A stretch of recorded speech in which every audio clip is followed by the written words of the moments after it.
Camp Randall Stadium, Madison, Wisconsin, where the 7th-ranked Badgers get set to take on the Illinois Fighting Illini. And let's go down to field level and Chris Button.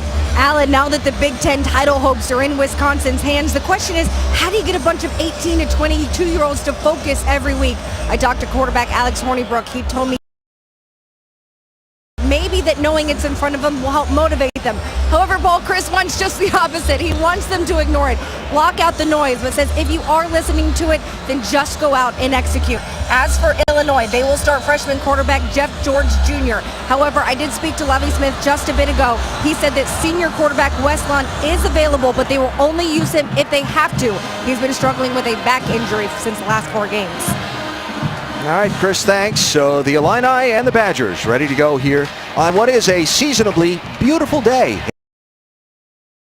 Walking around the stadium up here in the press box area saying to me, oh yeah, we've had snow on this weekend before. Well, the sun is shining, not a cloud in the sky, and it's going to be a terrific sunshine, blue skies, and a great crowd all dressed in red. So perfect day for football. So the Illini won the toss. They have elected to defer, so Wisconsin will get the ball first. Chase McLaughlin will do the kicking, 43 for the Illini. Natrell Jamerson is back deep to receive for the Badgers. He's missed some time lately due to injury. In fact, he's missed the last 6 games. He came back last week for a bit against Northwestern, and he is back to full duty, including kick returns here this week at home against Illinois.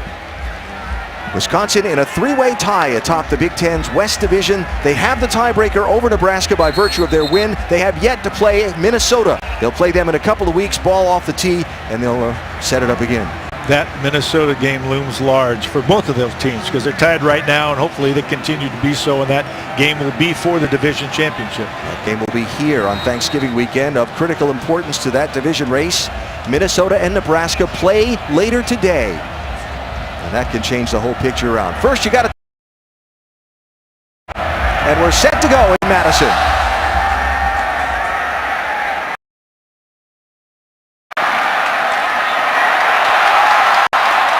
Good special teams return. Yard line before he's knocked down, and the Badger offense comes onto the field, led by their redshirt freshman quarterback, Alex Hornibrook. To his coaches, he's good with the checks. He understands the running game. He's got to recognize coverage, though, and they'd love him to improve a little bit on that TD to interception ratio. Right now, 6. Who started the season as the starter, Bart Houston did, but Hornibrook took over midway through the Georgia State game, September 17th, and has been their starter. We will see Houston in this game.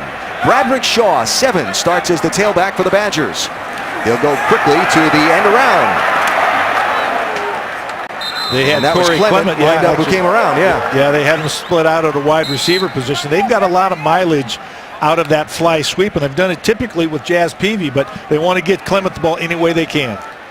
So there is Clement, 5'11", 227-pound senior from Glassboro, New Jersey. 4th in yards per game in the Big Ten. He's got 7 total touchdowns this season, and he says he's channeling anger over a disappointing season a year ago into his performance of late. He'll have the ball again. And he'll be very close to first down yardage for the Badgers. He'll bring up 3rd and short. He runs with an anger. I'll tell you what, he has a strong, stiff arm. He's got the patience to set up blocks. He's almost 230 pounds on a 5'11" frame. And he's really caught fire lately. 3 out of the last 4 games, obviously over 100 yards. And he is making up for lost time in his mind.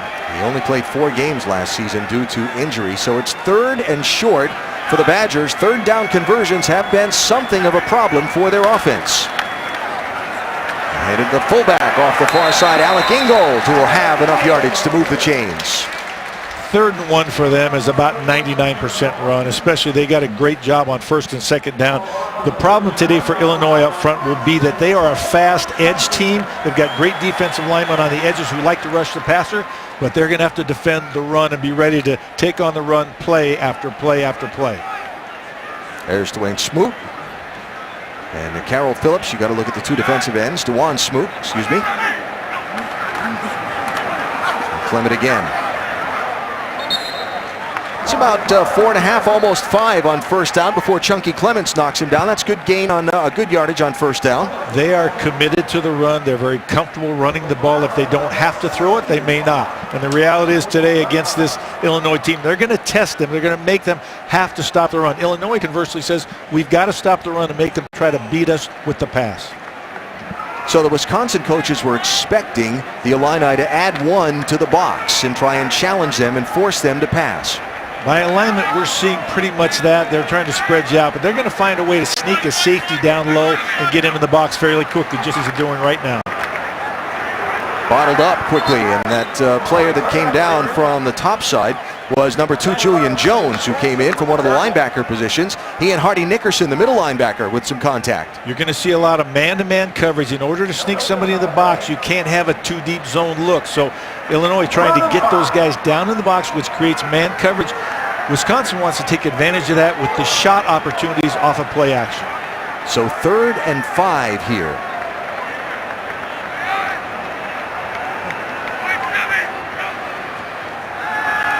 Brook to throw for the first time. And has to get rid of it out of bounds as he ran into a white jersey pretty quickly on the far side. That was Carroll Phillips, number 6. And it's 4th down for the Badgers, and the kick team comes on. Had a chance to throw that early or run early, but had to hold the ball, and then by then it was too late to make any yardage down the field. And that's the problem with the young quarterback. Every play they're learning a little bit more about the timing of plays.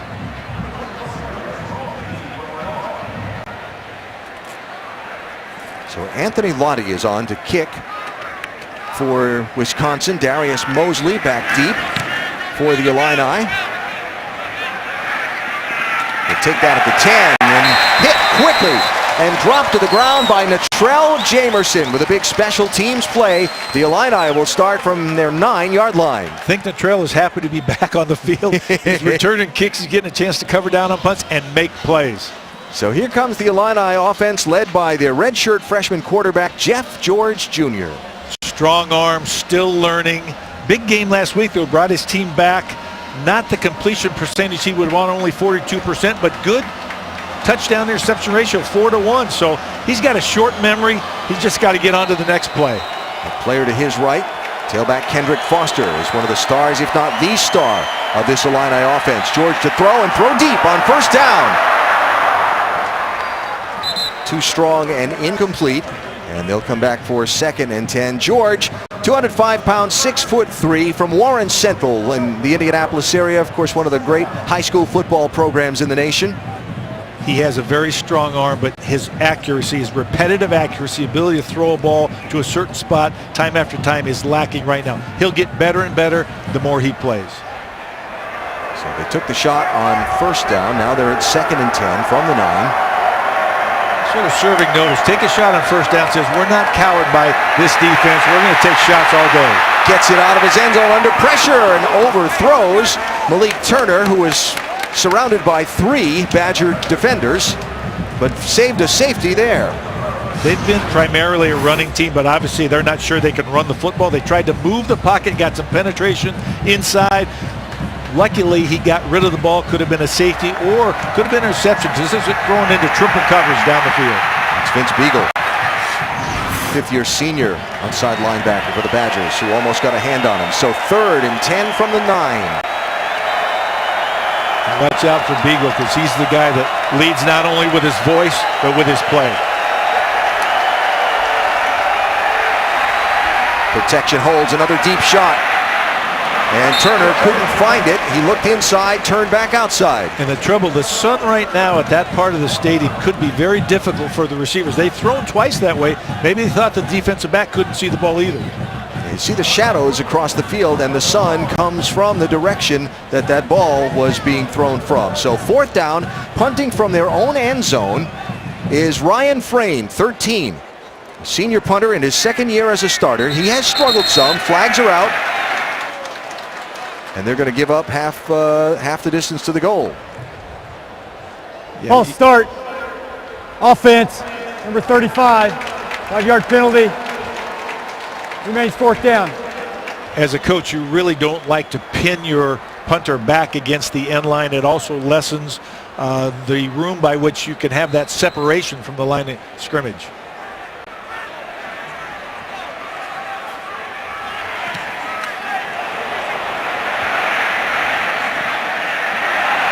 Peavy grabs it at the 45, gets a couple before he's chased out of bounds, but good field position for the Badgers to get their second offensive possession.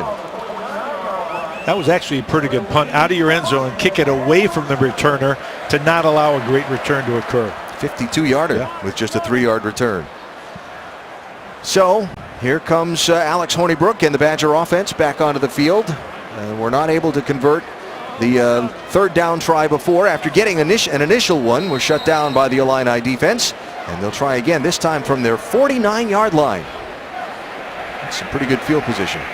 Great field position to start. Hornibrook to throw. Here's Jazz Peavy with a nice move away from the defender. And he'll be all the way down inside the 35-yard line. Peavy, the redshirt junior from Kenosha, Wisconsin, who last week had his 4th consecutive game with 3 or more catches. And Wisconsin would much rather throw on first down when it's a surprise as opposed to third down when they have to throw to convert to third down. Jalen Dunlap, the big corner right there, caught coverage. He's a very physical corner, but he's going to get tested today because they're going to have to cover with him on some really good receivers outside. Now just the one wide out and everybody in tight for the Badgers. And timeout called by Paul Christ as play clock was Wisconsin, they're first. running down to nothing. And so they'll take a minute and talk about it, giving up a timeout here in this first quarter. Correction. All right, tonight, undefeated number 3 Michigan with Jabril Peppers leading the way. Takes on Iowa in Iowa City, 8 Eastern, 5 Pacific on ABC, streaming live on the ESPN app and watch ESPN. Michigan is certainly an intriguing team. Well, and Jabril Peppers is an intriguing player because he can hurt you on offense, defense, or special teams.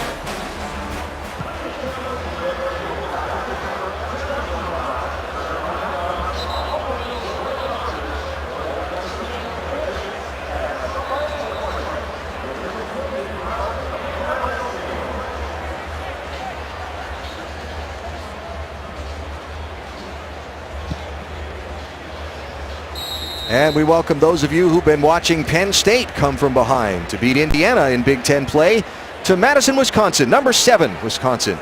And the Illinois Fighting Illini have exchanged scoreless possessions. We're just underway in this one. And Corey Clement has the ball for the Badgers. And he's down almost to first down yardage. They'll stop him at about the 26-yard line. Stanley Green will for the Fighting Illini. Wisconsin getting the opening kick, driving, converting 1 first down, then stalling out, pinning the Illini deep in their own territory. The Illini offense almost got caught in their own end zone, kicked the ball away. Wisconsin starting this second possession of the game for them with excellent field position. They started at their own 49-yard line. And that offensive line up front starting to push the Illinois defense just a little bit. Here's Clement again. He'll convert and more. Knocked out of bounds at about the 2-yard line. Corey Clement with a big run. Stanley Green got him to the sideline before he got to the pylon. Corey Clement talked to us about his favorite play is an outside zone with pullers where you get somebody that he can bounce off of or read the block. So as we take a look right here, see the guard pulling out there, coming outside, and he gets all the way to the secondary. When he gets that type of a head start going into the secondary, it's very difficult to tackle him. So first and goal from the 2-yard line. The heavy formation in for the Badgers.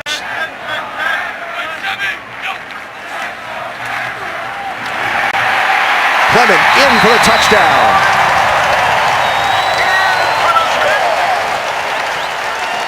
The power of the Wisconsin front line is on display right now. His 8th rushing touchdown of the season. He did the heavy lifting on the run down to the 2. It's good that he got to take it into the end zone. And now the point after try coming. Andrew Endicott, 37, is doing the kicking. Connor Allen will do the holding. And so the first points of the game go to the home team in red. 51-yard drive for the Badgers to score.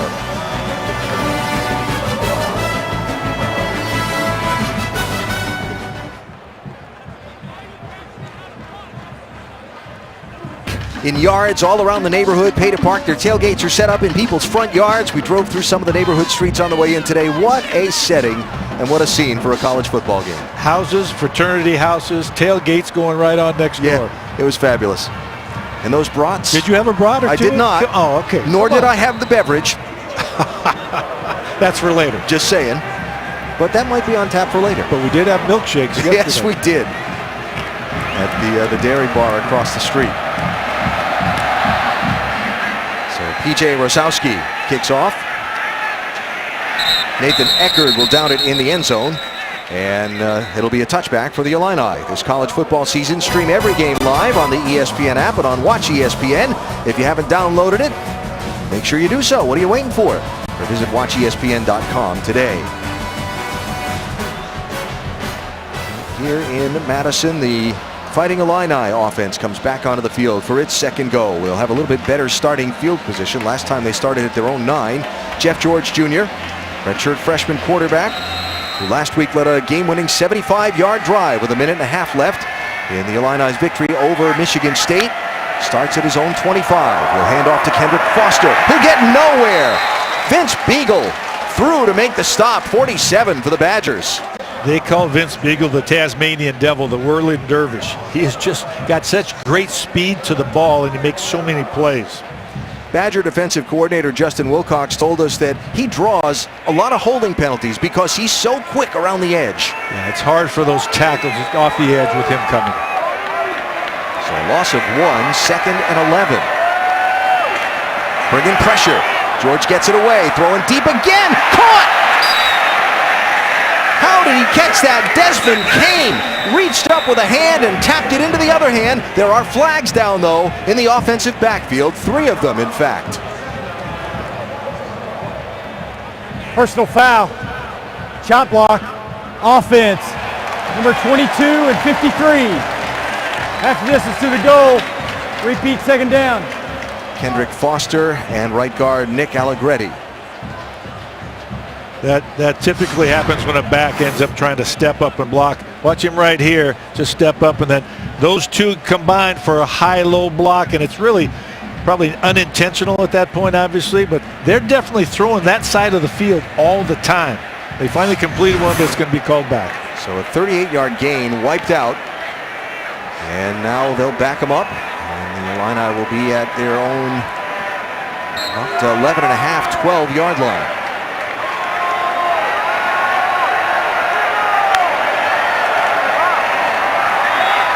Throws complete. Malik Turner have a nice gain, but only get back to near the original line of scrimmage. It'll set up 3rd and long. Turner's missed some time with injury.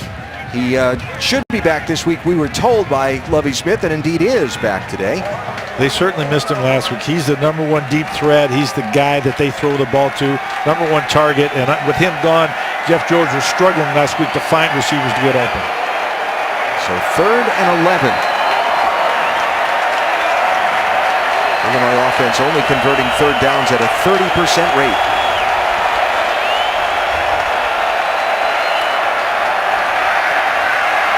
George has time and throws. Intercepted!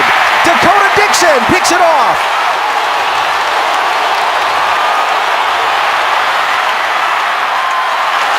Inside the 10, down to about the 7. Dakota Dixon, the junior from Oak Hill, Florida, with his 4th interception of the season. And unfortunately, when Jeff George misses, he tends to throw high.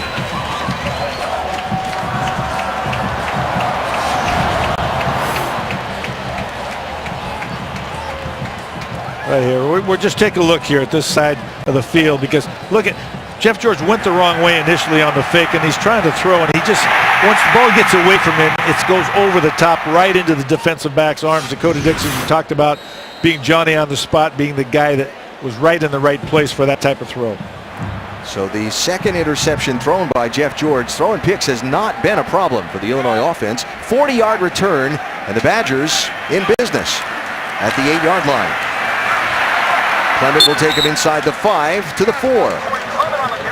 Well, Jeff George has actually been pretty good at taking care of the football, just like you said. He has not been a very accurate quarterback, but he hasn't turned the ball over that often. Just saw an Illini player hit the deck. That was Hardy Nickerson, the middle linebacker, who went down and took a knee. And because they whistled the game down for him, he's got to go out. He's their quarterback on the field for that defense. He's their leading tackler. He's not the biggest guy, but he's got great game speed and great feel for the game. Of course, being coached from your dad from about the time you're in the 8th grade on, probably he knows a lot of football. Yeah, Lovie Smith said he's been in this system all of his life, basically. So 2nd and goal. Clement again with a lot of space and into the end zone for his 2nd touchdown of the day. When you talk about setting the edge of a defense, Illinois that time, there was no edge to that defense. They were just engulfed by the Wisconsin tight end and outside guy. So the 40-yard interception return sets up the quick scoring drive, and now the point after try is coming from Andrew Endicott. And Corey Clement with now his 9th rushing touchdown of the season. Well, it's nice to have that good field position, huh? Yeah, there's no question.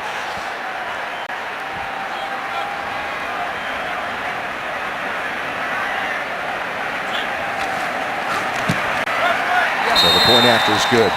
Talked about that the Illini have been good at taking care of the ball. That's only the 4th interception they've given up all year. But Dakota Dixon returned that pick 40 yards and set it up for Corey Clement to rush his way into the end zone. 14-0 Badgers. So that when Nebraska lost a week ago, that put Wisconsin back in command of their destiny in this West Division, and they can get to the conference championship game in Indianapolis if they win out. Opportunity to keep themselves alive, win their division, play in the conference championship, and ultimately, possibly, the college football playoff berth. Heard Paul Chryst mentioned by College Game Day this morning as a potential Coach of the Year candidate. Remember, the expectations for this Badger team starting the year weren't all that high, and here they are, ranked 7th in the nation. Well, and they're not the most gifted team he's had, but certainly they find ways to win. Kendrick Foster at the 4. Out to the 22-yard line as we check in on some of the other action with Chris Cotter. All right, Alan, Mike, J.T. Barrett's going to carry it in for Ohio State. They're up early at Maryland. Barrett with his touchdown run ties Drew Brees most TDRs in Big Ten history. 14-0 Buckeyes on ESPN. Meanwhile, over on ABC, Wayne Gallman powers his way in for Clemson, all tied at 7 apiece against Pitt, guys. All right, Chris, thanks. Plenty of interesting games today to keep an eye on. Now for Illinois. Can they answer here after the turnover and give it up the points to Wisconsin?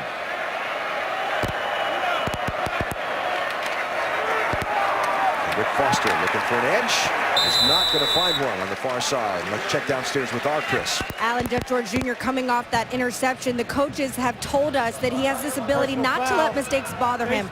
I talked to him this week. He said that's the biggest lesson he's learned from his father, Jeff George. He says you have to weather the storm. Never let yourself get too high or too low. And his teammates have all told me the same thing. He has this amazing ability to continue to stay positive despite any mistakes he makes.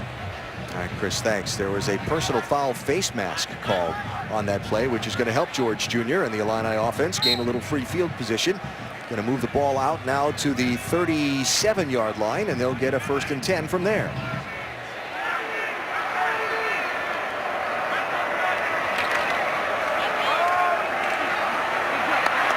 Foster squeezing through some holes. Kendrick Foster across midfield, the junior from Peoria, found a way to squeeze between a couple of blockers and a couple defenders. And he was patient and sort of weaved his way through there. I think he hid behind a couple guys there initially, comes right through the middle of the pile, but they're a very explosive offense in terms of explosive running plays. They've done a very nice job, and their offensive line and the running backs are the strength of this offense. Lovie Smith says Foster plays consistently good football for this team. They'll take a breather here as they go 1st and 10 now on the Wisconsin side of the 50 for the first time in the game.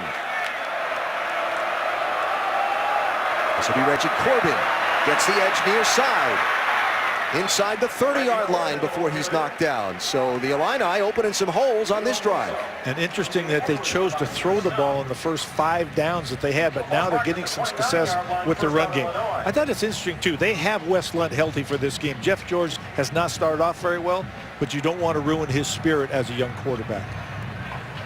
So can Illinois get into the end zone and do something that has not been accomplished so far this season?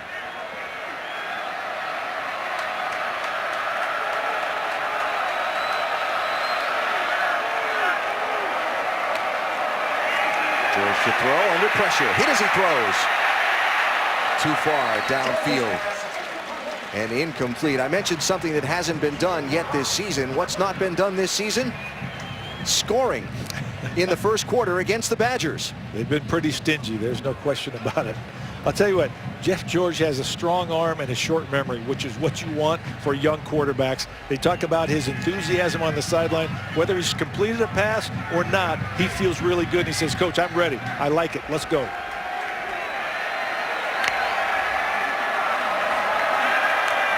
Got a receiver across the middle, complete inside the 15-yard line. That's going to be Zach Grant, 88, the senior from Springfield, Illinois, with a catch. And they'll have a 1st and 10 now at the 14. This would be a huge opportunity to respond for Illinois. You get up, you get behind 3 scores early. It's hard on a team and hard on coaching staff to come up with plays to erase that type of deficit.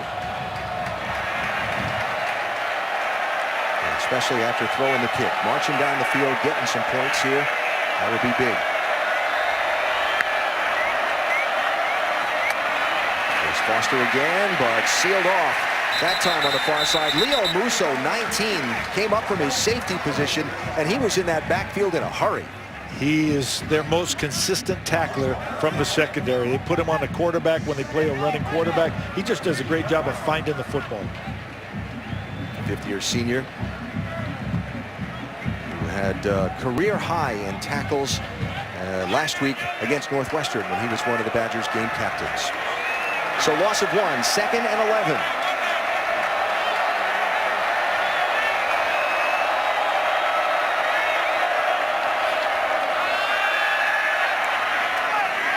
In and out of the hands of tight end Tyler White, and incomplete.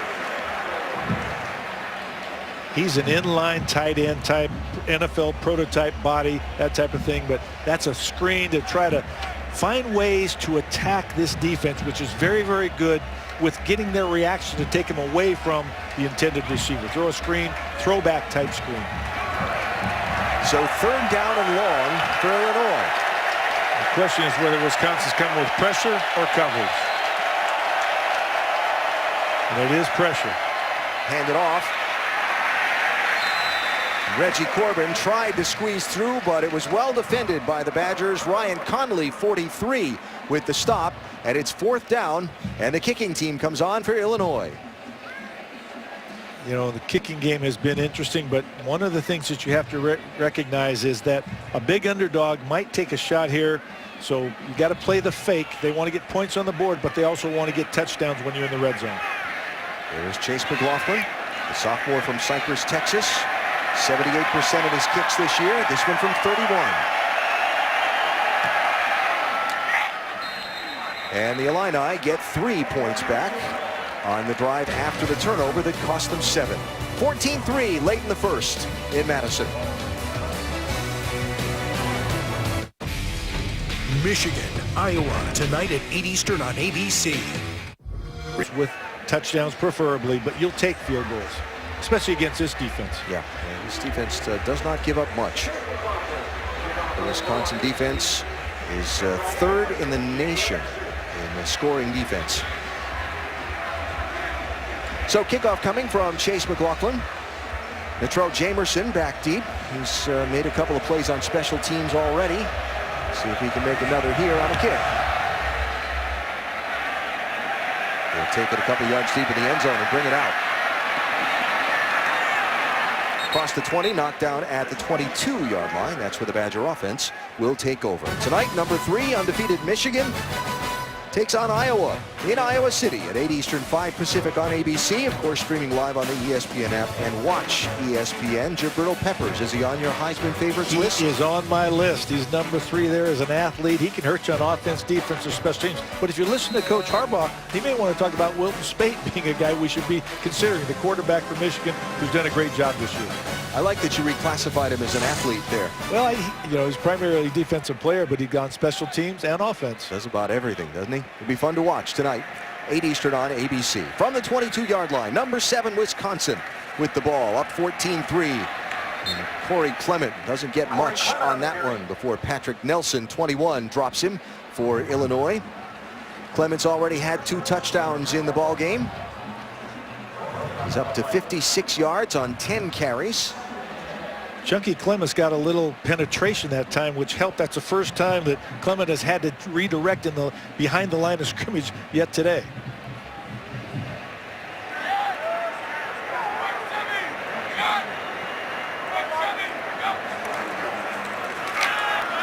First carry of the day for Dare Ogunbowale, and it's a big one. Out of bounds at about the 31-yard line. The 5th-year senior from Milwaukee, limited last week after getting banged up in the Nebraska game, breaks off a huge run. Nice job. Sort of a delay. See the guard pull from the other side, and he just reads it. Great block, and then great job with his vision of seeing the hole open, bouncing it to the outside. Here you can see it again, coming around. Great job there blocking. That line of scrimmage does a great job at Wisconsin, but it's Ogunbowale seeing this and getting down the field. 48 yards on the run. Badgers down to the Illinois 30. Clement back in and has the ball. Wrapped up, not much going on there. What's going on in the studio? Chris Conner. All right, Alan, Jonathan Vilma here with me, and Pitt really giving Clemson a game here. James Conner out of the backfield taking to the house. Coming out of the backfield has a Clemson defense all on their heels, all mixed up. Great play calling by Pitt right now. Panthers up 14-7 right now over on ABC. Yeah, Chris, Jonathan, I'm not surprised that Pitt's going to give Clemson a tussle. Clemson has been on and off this year. They have not played as well on offense, especially over the course of the season. Be an interesting one to follow through the day. As Hornibrook to throw to Clement out of the backfield, wide open. Inside the 10, down to the 6 before he's caught up to from behind. Great job on the play action. Compromised the edge of the Illinois defense. Got the ball to Clement in the open field. He's tough to stop.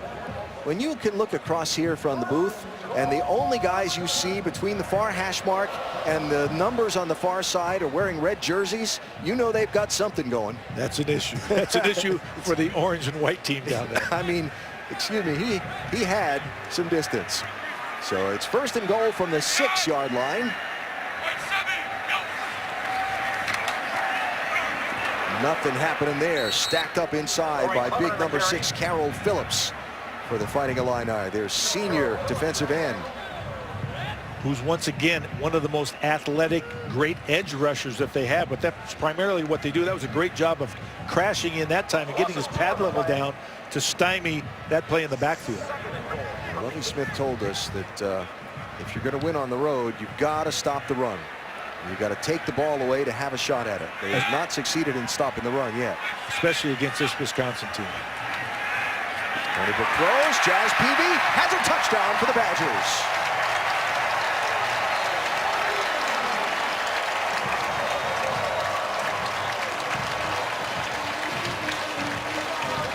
Jazz Peavy into the end zone for his 4th receiving touchdown of the season. Sort of a follow route, sort of a rub route type thing coming in and underneath. And there he breaks the plane and seems to control the ball pretty well. See this, it got rubbed off. The defender got rubbed off on the other receiver. Notice I said rub because picks would be illegal. A very important distinction. Well, 6 plays, 78 yards. And the big play, of course, the 48-yard run by Dare Ogunbowale. And Jazz Peavy goes into the end zone, and the Badgers have a 21-3 lead, and we're not even through the first quarter yet. 2 key passes from Hornibrook. When he is in rhythm, he's a very accurate passer, whether it be on the run or from the pocket, but he must be in rhythm. Ogun Benwale is an interesting guy. He's a former walk-on, started his career as a defensive back. His dad is a high school principal, originally from Nigeria. His mom's an elementary school teacher. He gave the keynote address at Big Ten Media Days, very eloquently describing a lot of things. Although the point that stuck out in my mind when I watched it back on YouTube was he mentioned how TV announcers pronounce his name wrong all the time. So, Dare, I hope I'm doing good by you today. I'm trying my hardest. And that big 48-yard gain on his part, key play in that last Badger scoring drive. And Dare, I'm just going to apologize in advance.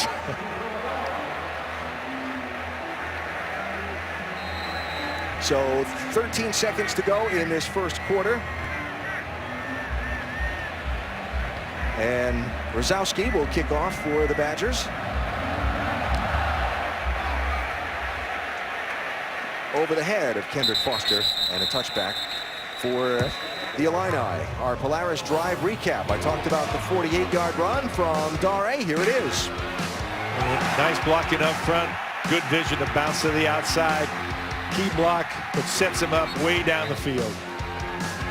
And then the pass with no red shirts, no white shirts anywhere around. Corey Clement. And just nice, accurate throw. The rub route freed up Jazz Peavy for the easy touchdown.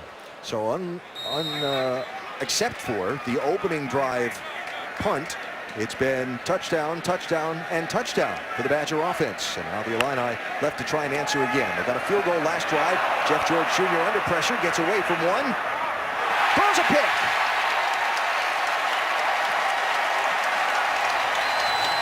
Leo Musso has the interception at the sideline. You know, it's great defensive play, but they're not making it easy on Jeff George. He's throwing the ball down the field most of the time, under pressure. And here he just didn't quite get it. He didn't see the safety underneath. You know, he's a little frustrated. Watch T.J. Watt, 42 here. Watch here, right here. And there's number 19. You can see him, Musso. He comes under this throw. Once again, the ball is thrown to the second receiver, I believe, instead of getting away, trying to throw the top of the first receiver.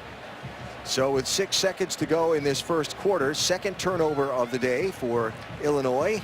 And Bart Houston comes on to quarterback this play, perhaps this drive for the Badgers. Houston began this year as the starter.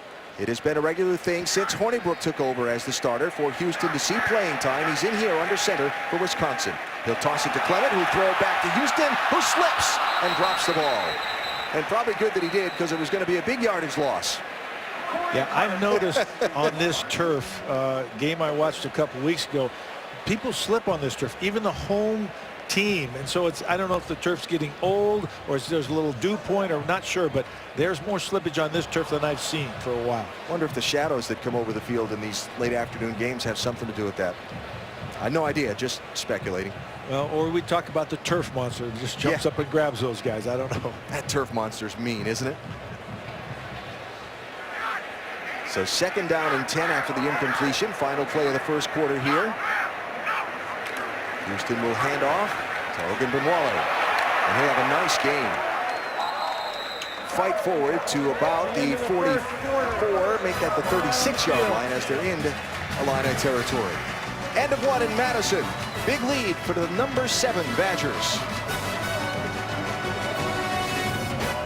This piece is so you. I saw it and I was just like, oh, I have to have it. State Farm knows that for every one of those moments. Start of the second quarter, Camp Randall Stadium in Madison. The number 7 Wisconsin Badgers up 21-3 on the Illinois Fighting Illini. Alan Bestwick, Mike Bellotti, Chris Budden, and our ESPN college football crew on a seasonably beautiful day here in Wisconsin's capital. Temperature pushing 50 degrees, sun's out.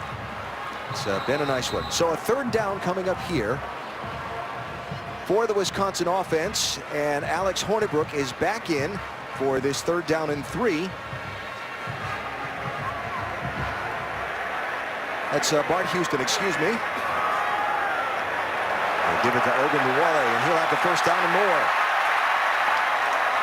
Before he's wrapped up, knocked down, rather interestingly, by Patrick Nelson, but still the slap on the back there saying, nice, come on, keep going. Let's do this. Yeah. Houston, I thought, might keep this ball because he's a tough physical guy, but Ogunbowale right there, nice job. He just got the other guy got the better pad level. That's what happens. That's what you're talking about, staying low, staying behind your pads. There's Nelson, the redshirt freshman from Chicago, one of several young players who didn't start this season playing regularly, but who are now for Lovie Smith's team. So from the 19. Nice move inside. Dare Ogunbowale. Now I talked myself into a corner here. You were talking about watching him run and the high knees. Yeah, what a good job he's doing with that. Several times, and they talked about it. Corey Clement talked about they learned that high knees equals more yards. You can break more tackles. So they've talked about it. Dare has talked about it to him, and just the heritage of the great running backs in the Wisconsin program. There's a lot of things they pass on to each other. Clement talked about Ron Dane being one of those who told him that New Jersey guys need to spread out. And he'd do well here in Wisconsin. He has done so. They fake the sweep to him. And it's Bradrick Shaw who has the carry, and he's down to the 10-yard line and very close to first down yardage. They use that fly sweep motion as window dressing to attack the eyes of the secondary and the second level of the Illinois defense. Really, it's just a setup running the inside zone or straight ahead plays.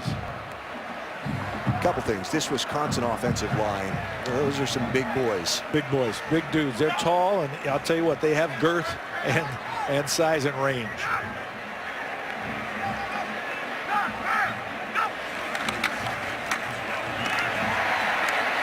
Down to about the 7.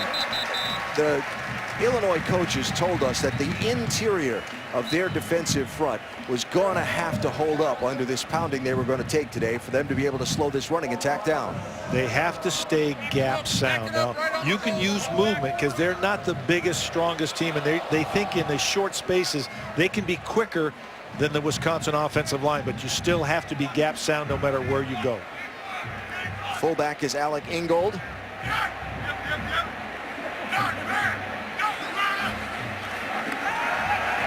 And the throw. And a touchdown coming to Kyle Peniston. Second touchdown of the season for the redshirt freshman from Orange, California, who walks all by himself onto the red turf in the end zone. Once again, the edge of the Illinois defense was fooled, obliterated, not there. They brought the tight end H-back across the formation, all the way across. Great play action. They're so intent on stopping the run. They're so intent on getting their eyes to the football that they are missing some things they have to keep. So point after try here for Andrew Endicott.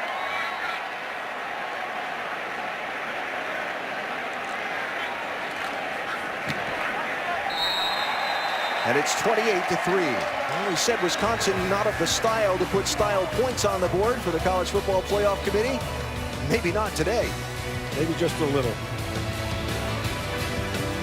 When you start out by making rugged clothing for the men who moved America, you learn your clothing. And a chance to let them show their colors, who they're cheering for back home.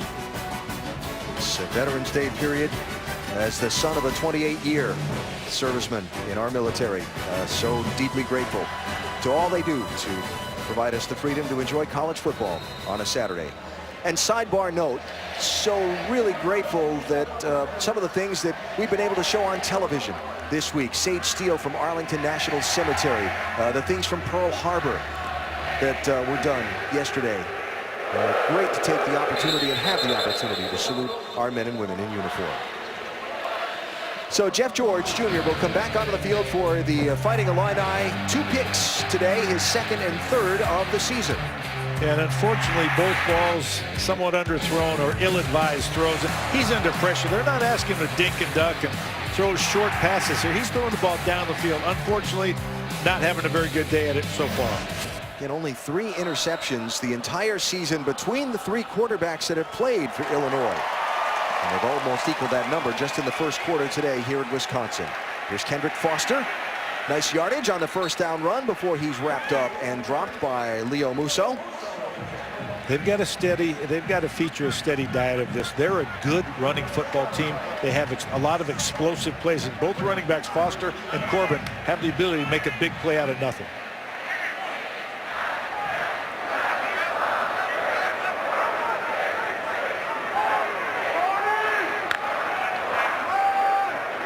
Pick up the pressure, and a throw to the outside, caught by Sam Mays. And he spun down, but not until he has the ball out to the 39, and a first down for the Fighting Illini. Let's go downstairs to Chris. Alan, when I talked to Lovie Smith before the game and he told me Wes Lunt was available to play today, he said only if he has to. It's not a case of if Jeff George isn't playing well that they would put him in. He has not had any warm-up throws on the sidelines.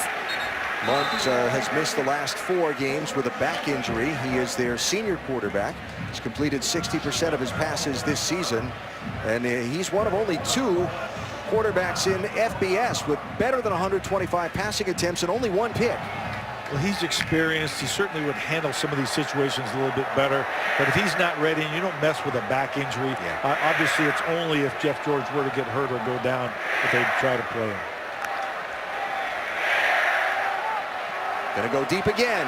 Receiver's got a step, and the ball on the far side.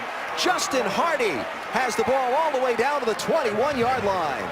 Justin Hardy is one of the fastest players on the team. He's the sprinter. He's the guy that can take the top off the coverage. Here you can see him right here, does a nice job. I think he could have kept, if he'd have caught that pass, he could have kept running. I think he's so worried right now about catching the pass, he had to cradle it to the ground. But catch that and keep on running, young man. Going to spot it at the 25, so a first down, 35-yard pitch and catch by Jeff George Jr. And the Fighting Illini try to fight back from this big deficit. They find themselves into the number 17 in the nation. Over the top and tipped up into the air, dangerous, but falls incomplete. That was in the direction of Sam Mays, number 9 for Illinois. Jeff George has an interesting release. It's very high. He's coming out of the game right now. I think they're going to a wildcat type of thing. Keyshawn Vaughn, I believe, has done that in the past. They've got Vaughn 5 and Reggie Corbin 2 both in there. It'll be Vaughn who'll line up for the direct snap.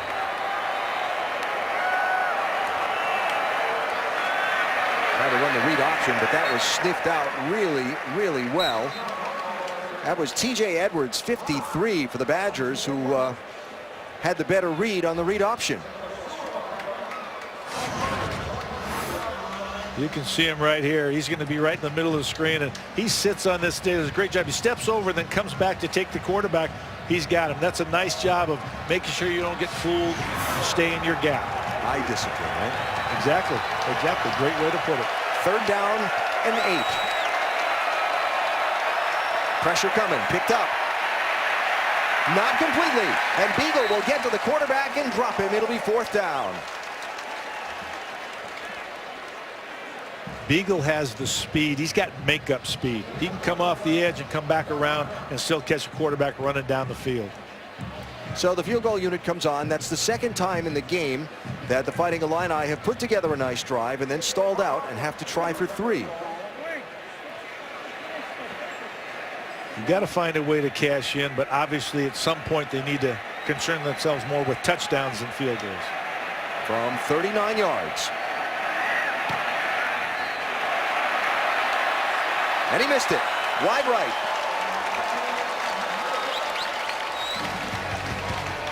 Nice drive, but Lovie Smith's team came up empty. He has come on, and with Jim Leonard, who's coaching the DBs, the addition of those 2 to the staff, I think Paul Chryst has said, has done wonders for their defense. So after the missed field goal, the Badger offense takes over at its own 22-yard line. Hornibrook throws complete to Robert Wheelwright, and they'll get about 10 on that one. Let's go back to the studio and Chris.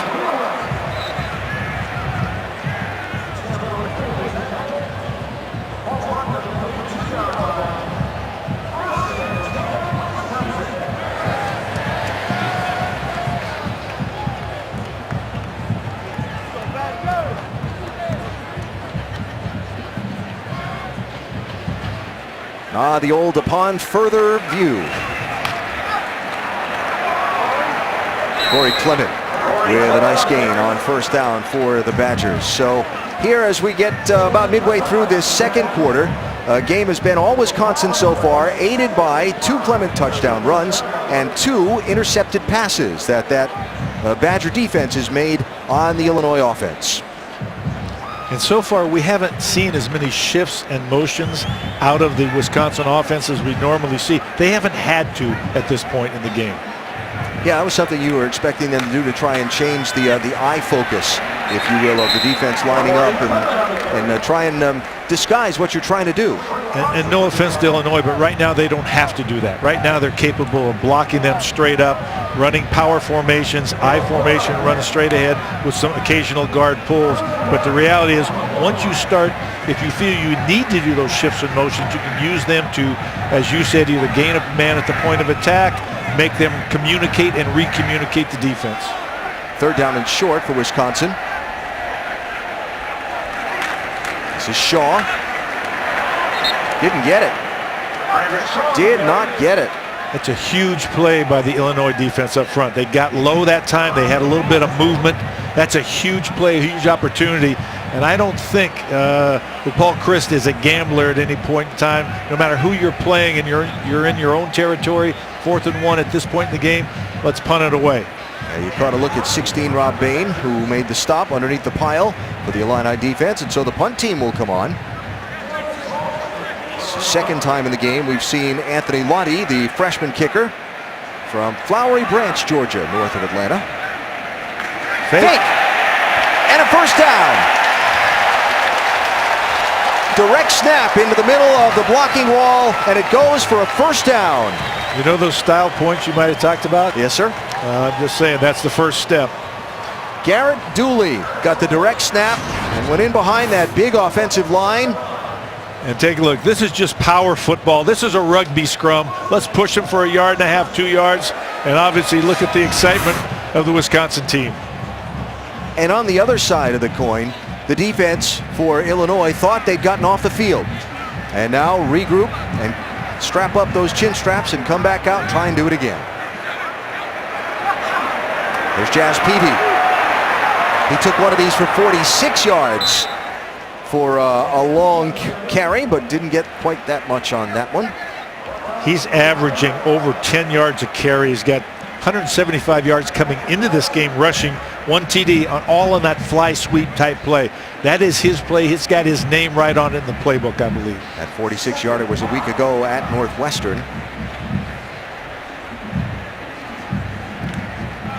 You see that it has been predominantly, as expected, a grind and grounded out offensive push for the Badgers. Ogunbowale out to the 50-yard line, set up third down. Nothing doing there on that carry. He's broken off a couple of big ones there. A lot of teams talk about balance. Wisconsin does not talk about balance. They run the ball about 63% of the time, and it's more of that 2-to-1 ratio. That's what they love. That's what they're built for. They embrace that running attack. It's kind of, you know, when you talk to Paul Chryst about this, we know who we are. We know the type of athletes we're going to get here, and we maximize that. And they obviously do. Thornybrook to throw.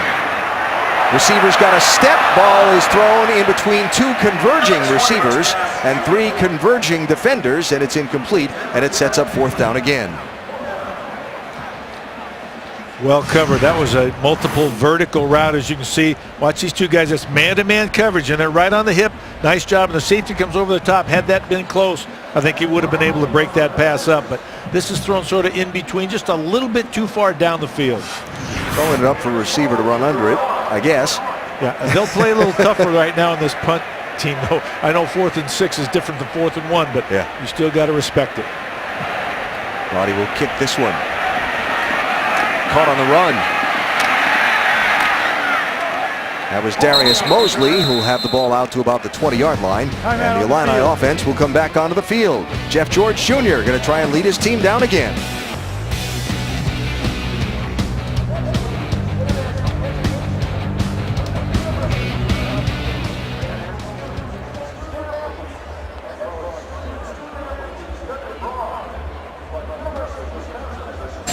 And now the first father-son combination to start for quarterback at Illinois. Jeff George threw for 5,189 yards and 31 touchdowns in 2 years as the Fighting Illini quarterback. Now his son, Jeff George Jr. trying to lead his team back against the number 17 in the nation, Wisconsin. Hand it off to Kendrick Foster, who will have some running room. Stacked up at the 35-yard line by Leon Jacobs before he's dropped for Wisconsin. Now, the first overall pick in the 1990 NFL draft. I remember him a lot with the Raiders also, besides the Colts, and had a lot of success for sure. He bounced around. He had a strong arm, like I said, and just kept trying to find ways a team to fit in with, I think, and that's one of the issues sometimes in the NFL.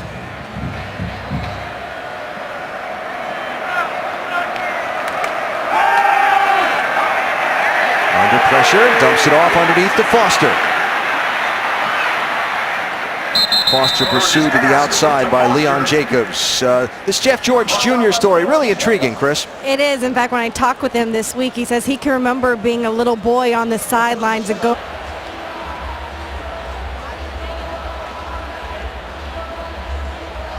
All right, Chris, thanks. Back at Camp Randall Stadium, Wisconsin leading Illinois 28-3 with 4 to go in this second quarter. The injured official on the far side being attended to over by the Illinois bench. Jeff George Jr. to throw the ball deep. Dangerous throw. Kicked into the air and intercepted. Musso has it. Knocked down at the 40-yard line. Ball was tipped into the air by Sojourn Shelton. And Leo. Very acrobatic play. I was just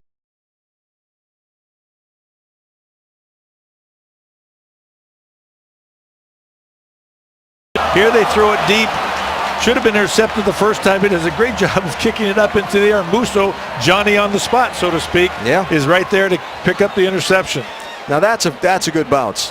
You're falling backwards and your foot goes in the air and knocks the ball up high enough for your teammate to grab a hold of it. So Illinois has matched its season output of interceptions in the first half of today's game. It was a good bounce if you're on defense, a very bad break if you're on offense. Yeah. Alex Hornibrook throws a little off the mark to the near side for Alec Ingold, the fullback, who was out of the backfield looking for a grab on first down. Well, it's been kind of a quiet day. I don't think we've called Hornibrook's number much because most of the time he's just handed the ball off to running backs who've been gaining big chunks of yards. Yeah, in fact, sometimes I'm surprised. Why would you throw it? Just keep running the football. Sometimes offensive coordinators, they want to do this. They want to throw it, want balance. Heck, if you can run it, just keep running it. They've thrown the ball 8 times out of 34 offensive plays. They'll run this one. That is Dario Ogunbowale. Will have a big chunky yardage. 3rd and 1 again. Now, last time they didn't get this, but went for it on 4th and 1. I think they're making it. They're bringing in a big boy group right now. Plus Corey Clement. Yeah, got at least 3 tight ends I just saw run onto the field. Yeah, it's a big group. It just tipped the field a little bit, I think. Heavy to the right. Hand it to Ingold, who'll have the first down before he's wrapped up from behind and dropped by Carroll Phillips for the Fighting Illini. So across midfield and move the chains for Wisconsin. Heavy tight ends, you're right. Movement, they ran motion. Just got a side where they had more bodies than Illinois did and ran straight ahead with the fullback, the belly play, which is sort of the staple of power football. Paul Christ, second-year Wisconsin head coach. Madison native, played quarterback and tight end here. His college birthday, college football experience. His birthday is coming up this week. His team's giving him a nice birthday performance this afternoon. Hornibrook steps away, throws, knocked away. Nice late play by Cameron Watkins, 31, reaching a hand in there to knock that ball away from Troy Fumagalli. Cameron Watkins, one of a crew of physical corners. Here you can see there's pressure coming right there in the face of the quarterback. There's a sort of a rub play coming across the field. Fumagalli can't quite get his hands on it. Knocked away by Watkins. Nice job. Redshirt freshman from Nashville. who has played mostly on special teams this year, but started today at cornerback. So 2nd and 10 for the Badgers.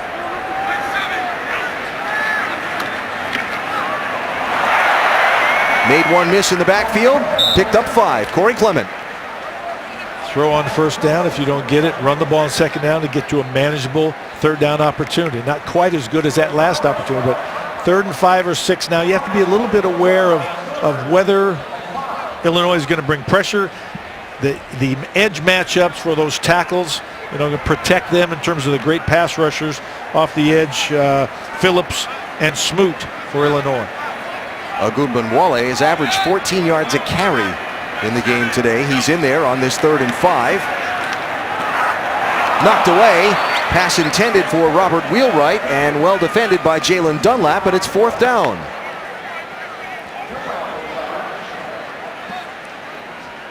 So punt team comes onto the field again. It'll be 4th down and 5. They did run the fake earlier, but that was on 4th and 1. Yeah, and Jalen Dunlap, 6'1", 190. He's a corner with range and size that can match up against a guy like Wheelwright, who's 6'3", 211. That's a great matchup.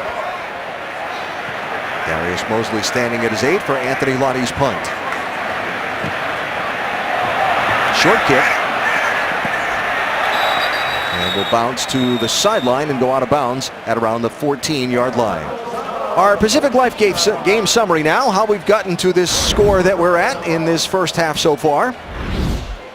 Turnovers, basically the story of the day for the Fighting Illini.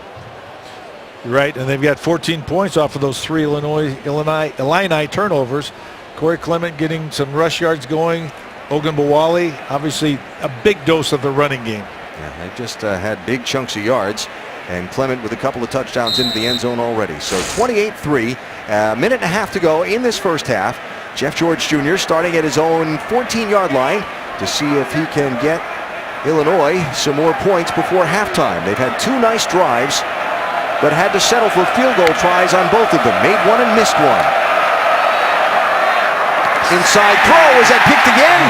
Almost just came out. Wow.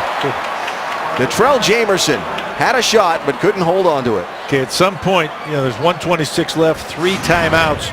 You don't need to worry about time. You need to worry about not having a turnover down here. That ball did hit the ground, though, but it could have been picked off. So they've got to make better choices for Jeff George. He's not making some good throws. They have to make better choices in their play calls. You'd think that maybe they try some, I know you said this earlier, some more of the dink and dunk and try and chop away at some of this yardage, but it seems like they've been throwing a lot of really deep balls. And I think that's a respect somewhat for Wisconsin's defense.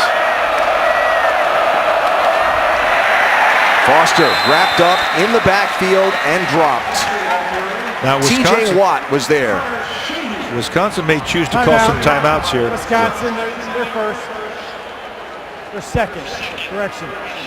30-second timeout. So timeout taken, and the Badgers look to get their hands back on the ball if they can. NFL Sunday tomorrow kicks off here on ESPN at 10 a.m. Eastern with NFL Insider's Sunday edition. Breaking stories and injury news coming at you. Then at 11, Sunday NFL Countdown, taking you up to kickoff. Both shows streaming live on the ESPN app and on Watch ESPN.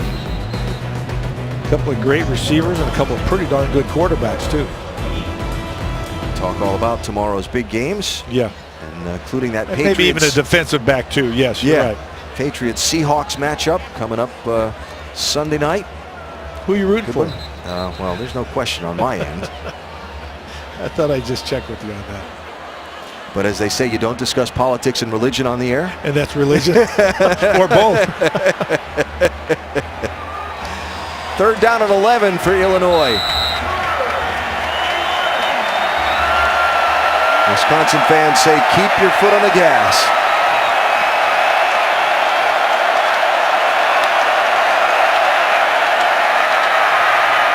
George throws a pick. Ryan Connolly at the 10-yard line. I'll tell you what, the pressure is what created that turnover. They broke a guy coming free right up the middle in George's face. But great job of playing center field by Ryan Connolly, middle linebacker. Take a look, watch him right here. Watch how this play develops. So watch the movement up front that creates the pressure right in the face of Jeff George. He's got to get rid of the ball, and he either didn't see or just wasn't aware of Conley lurking in coverage. TJ Watt came on that stunt crossover and came free to get the quarterback. And so a 4th interception on this day for George and Illinois, and Wisconsin has the ball, leading 28-3 on the 10-yard line with a 1st and goal. And that was a serious mistake by the Illinois offensive group, by the coaching staff and the people on the field. But right now it's up to the defense to stop Wisconsin. Give them a chance to stay in this game somehow. Rob Bain stopped Corey Clement for a couple of yard loss, so it's a 2nd down and goal from the 12. Wisconsin with a timeout, not too worried about the clock. They're going to get at least a field goal opportunity, but they want to score a touchdown. That's one of the things that Paul Chryst said his team needed to work on, getting touchdowns in the red zone. Hornibrook's going to get sacked. Finally, the Wisconsin defensive front gets some pressure on him and knocks him down. And timeout signaled Wisconsin. Carroll Phillips, the team leader in tackles for loss and sacks, gets to the quarterback, and it's going to set up a 3rd down and very, very long for the Badgers. Alan Bestwick, College Football Hall of Famer Coach Mike Bellotti. We talked about the Badgers being 7th ranked in the country and what's made them that way. Granted, Wisconsin has stubbed their toes several times. Illinois has stubbed their toes several times today, but the Badgers defense has been swarming. Badgers defense has taken the ball away 3 times. They've set up the offense, but the offense has cashed it into 4 touchdowns already, approaching a 5th one coming up right here. And I think you talked about the eye candy or all the things that you need to do, talking about playoff potential, style points, whatever it might be. I think Paul Chryst, even if he says ignore the noise, he's thinking about those style points today. Now the Badgers control their own destiny at a shot into the Big Ten Conference Championship game. Right now, they have 3rd and goal. And the ball all the way back at the 17. Alex Hornibrook steps up, steps out and throws. Into a crowd, it bounces around and finally hits the ground. That's about 9 bodies there. I think he might have been past the line of scrimmage too. Yeah, flag down over there. That was not a very good choice either, to be honest with you. Don't put it up in the middle of that group. They have no timeout, so they have to be careful. He should have just thrown that one away early. Oh, it kind of looked like the heave from the 50-yard line, the end of the half, Hail Mary throw. See if somebody can jump up and get it. Ron Snodgrass, our Big Ten referee, talking over the options with Lovie Smith. Illegal forward pass. Offense. Number 13.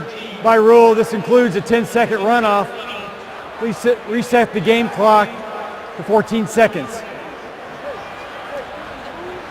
The 10-second runoff being an infraction inside the final minute of a half that causes the clock to stop. And we're seeing some young quarterbacks making wrong decisions today, decisions of inexperience. This is throwing back into a crowd. Should have just thrown that away. They're going to get the opportunity to kick this field goal, but that could have been disastrous. Stanley Green had a shot at that for Illinois. Now Andrew Endicott will have a shot at a field goal. Kicking has been somewhat of a struggle. He was their kickoff specialist, had never attempted a field goal before the Michigan State game, put into action because of a season-ending injury to Rafael Gaglianone, their very expert field goal kicker for the Badgers. And as Paul Chryst told us, he's had some he'd like to have back, but he's doing all he can, and he's the best we've got. And he's got a strong leg, but you're a little inconsistent. And they're going to ice the kicker too. Oh, so sure. The reality is, let's put it all on him right now. He's got a 46-yarder that he's kicked, just to back up your thought on the strong leg, but had never kicked a field goal in a football game until that kick against Michigan State. I asked Paul Chryst when we met with him yesterday, did you know that? And he said at the time, no, I saw him kick him every day in practice, but I didn't know he hadn't kicked one in a game. Yeah, that's a little scary for a coach. That happened to me one time, but I'll share it with you later. But I know how that is when a guy says, yeah, it's my first one, coach. I mean, in college, no, my first one ever. I never made one before.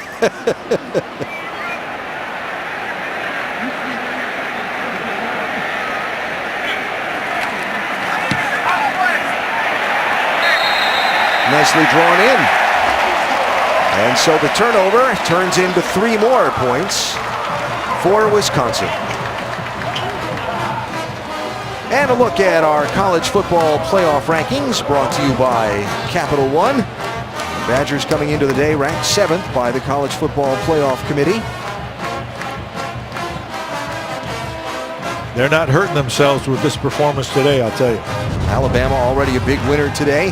Clemson in that tussle with Pitt going on now over on ABC. We'll see Michigan tonight on ABC at Iowa. And the big Washington-USC game also coming up tonight out west. Game day. What a great scene that was out in Seattle this morning. Love that. That's when they get it going there, it's a tough place to play. That Louisville-Wake Forest game follows us here on ESPN2. Auburn and Georgia, a tight one. Penn State coming from behind to beat Indiana today down in Bloomington. So a 28-point lead for the Badgers, again making the most of turnovers by the Fighting Illini, and they'll kick it away with just 4 seconds to go in this first half. My thoughts from the first half, I don't know what to make of whether Wisconsin's executed on offense or not because of all the turnovers. The running game has been stout, obviously. They've broken off some really big runs that have helped them. Yeah, my question is more about Wes Lunt and George at the quarterback situation for Illinois. They talked about Wes Lunt in practice and might be ready to play. I don't know if this may change their mind this first half, but we'll see. So they'll probably come out and take a knee and run the clock out on this first half. Lovie Smith in his first year as head coach of Illinois and the Fighting Illini. Wes Lunt will come onto the field here. This isn't what I was talking about, using him. I mean, this type of a play, I'm not sure why you would do that other than letting him know he's going to be ready, need to get loose for the second half. The senior captain takes the kneel down, and teams will head to the locker room separated by 28 points. Number 7, Wisconsin, taking advantage of opportunity with a big first half performance, 31-3, leading the Fighting Illini. To the studio, Chris Cotter, Butch Davis, and Jonathan Vilma.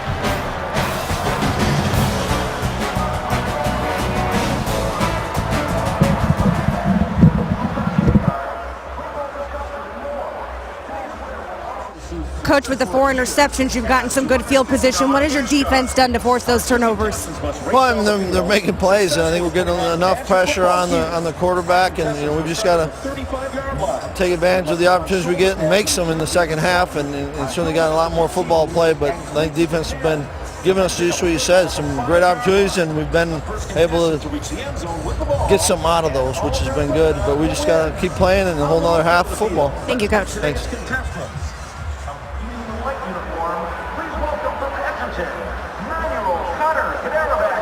Get ready to start the second half of play.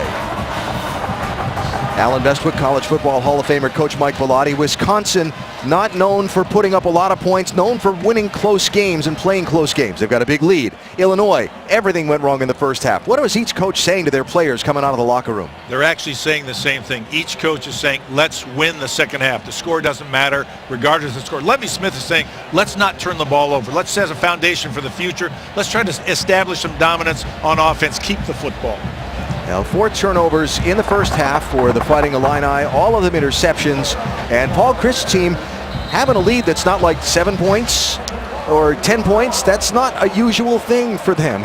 They really have played them close to the best almost all season long. Well, they've got the takeaways, but more importantly, they've turned the takeaways into points, 17 points off of turnovers. Illinois gets the ball to start this second half. Let's go downstairs to Chris Budden. And it will be Wes Lunt under center for Illinois. Just talked to Lovie Smith. He said, hey, down 4 touchdowns. You got to do whatever you can do to spark something with this team. He said, we have to limit the turnovers. It's just been because of bad decision making. Now it'll be interesting to see how Lunt plays, because when I talked with Lovie pregame, he said he's been limited all week, and really it's like starting a car. He was just getting the wheels going. All right, Chris, so the senior from Rochester, Illinois comes in. Again, has missed the last 4 straight games with a back injury. He did the kneel down at the end of the second quarter. Now he starts this third quarter with a throw and a completion Sam Mays will have it and be very close to first down yardage on this first play. A quarterback that is coming off of injury and hasn't played a lot now comes in. What are you expecting from him?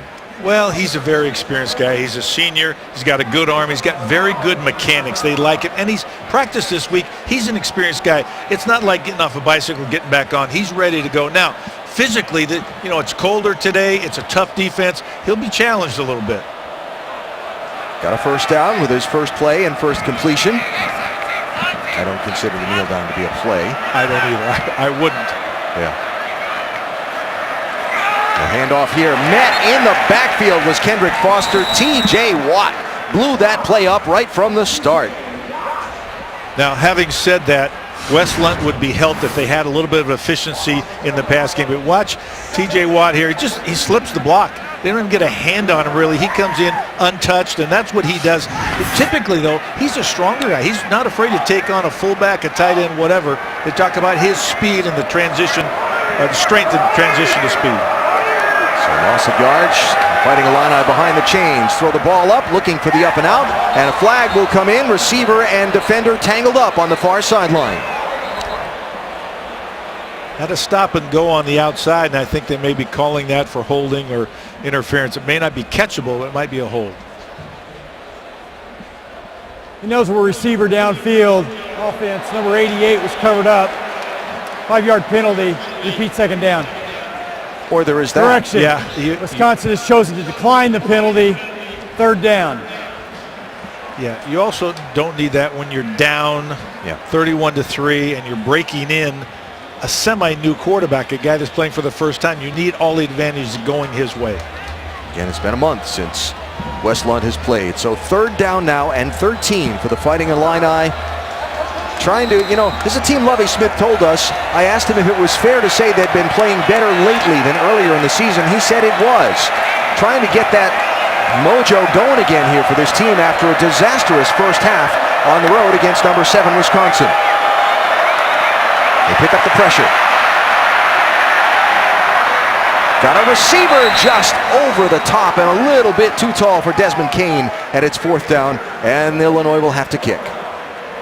Even though they're going to turn this ball over here, West Lunt made a great play, a very experienced play, felt the rush come in, stepped up, bought time, and threw the guy open, just had a little bit more on this. He knew it as soon as he threw it.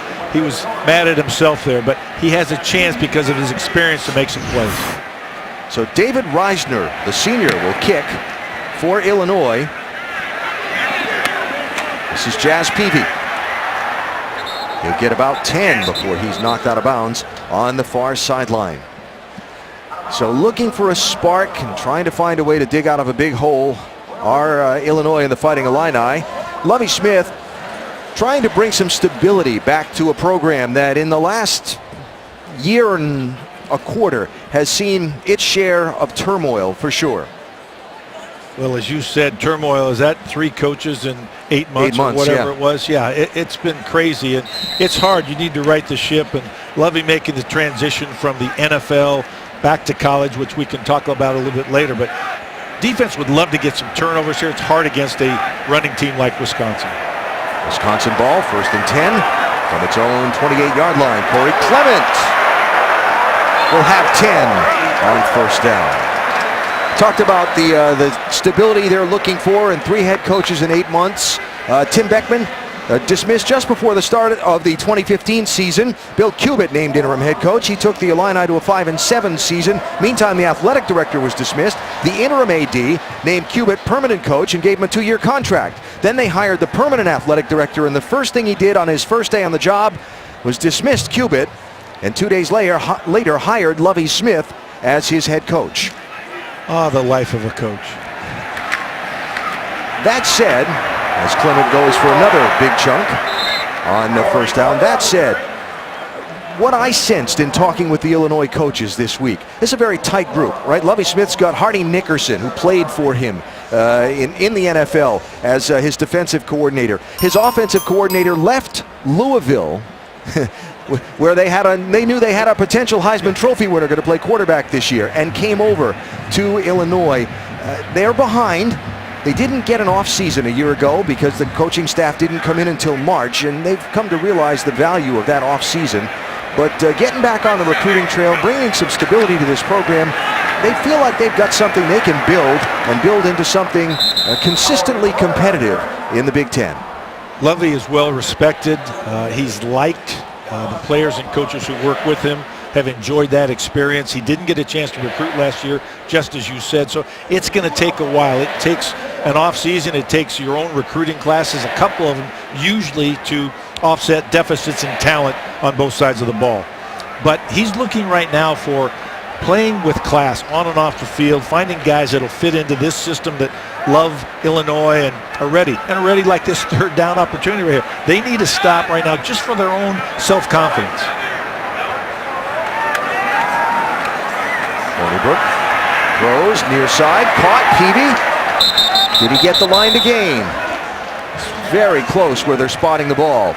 Looks like he's going to have just enough to move the chains for the Badgers. Although we'll check it. Hang on now, they're spotting it. Left foot, right foot. Let's see what we got here. Yeah, they signal first down.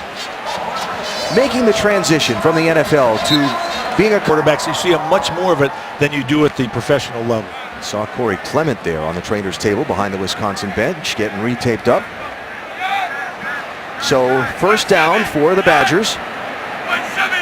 Ball at the Illinois 40-yard line. They'll hand off. This will be Bradrick Shaw. He won't get much on that one, maybe one before he's knocked down. You've had to come into a program and at a point rebuild it. Start a team that struggled to win and try and build a belief. We talk with Lovey about building a culture and so on. All the coaches talk about culture, but his focus was on just getting people to understand what it takes to win, particularly when you get in a close game late, and doing things the right way. It's a trust factor that you'll have the players back, you'll have the coaches back, and that's something you have to learn over time. Coming near side. Ogunbowale all the way down inside the 20-yard line before he was knocked out of bounds. Dare Ogunbowale has had a huge day for the Badgers. He really has. He's got great timing and sense of when to spin, when to straight arm, when to get up the field. You see sort of a stop-start, makes some people miss, runs through a tackle right there. And then I'll tell you, he's having a night. Just a fun thing to watch him and Clement here, compare and contrast to each other. He's carried the ball 7 times. He's got 103 yards of rushing. That's a pretty good day's work. He'll take that average anytime. 1st and 10 from the 20 for the Badgers. Hornibrook to throw. Receiver hit as he catches it. Alec Ingold hangs onto the ball. The fullback out of the backfield. And it's 1st and goal, Wisconsin. That pass could have been thrown sooner, but great courage by Ingold. Here he comes out of the backfield. He's running the wheel route right there. He knows, he can see that at the corner of his eye. Does a great job of cradling the ball in and handling through contact. So the sophomore from Green Bay. They play a little football up there too. Little bit. His team inside the 10-yard line at the 5 with a fresh set of downs. Of course, if you listen to the sports talk shows around here this week while we've been in town, you're not sure what kind of ball they've been playing up there so far this season. Not much doing there. Bradrick Shaw didn't get anything much. Coming out of the bottom of the pile, Hardy Nickerson. Don't call him Junior. He and Dad share different don't share a middle name. So that's linebacker Hardy versus defensive coordinator Hardy. That's right, and there was a lot of shifting and motion going on. It didn't really matter. He's the inside linebacker. He just came straight ahead, read the play, and did a great job of getting under the blocks to make the tackle. Bunch of big bodies into the formation for the Badgers.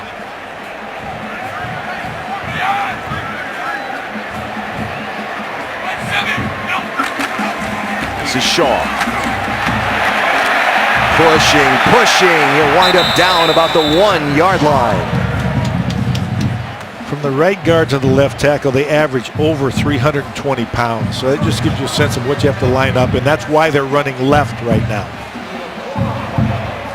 Just trying to do a little quick math in my head. If you got 6 300-pounders out there and about another 5 200 to 250 pounders, that's a lot of freight train moving forward. That's a lot of momentum. My goodness. Mass times velocity or something of that nature. Don't check me on that. That is a big offensive front for the Badgers. So 3rd and goal from the 1. Shaw again. Not this time. Into the backfield, Illinois. Chunky Clements, 11. Hardy Nickerson, 10. Is that Bain getting up there too, 16. Had a party in the backfield. And it's 4th down, and the field goal unit comes on for Wisconsin. Chunky Clements, very productive inside. He's strong, he's got a good push, and he demonstrated it right there. So 4th down and goal. Knowing that the Badgers went on a fake on a punt earlier. I'm sure Illinois is wary, but this would be Andrew Endicott to try and hit a 21-yarder. And he'll do so. Got into the red zone, got 3 instead of 7, but a 31-point lead for the 7th-ranked Badgers.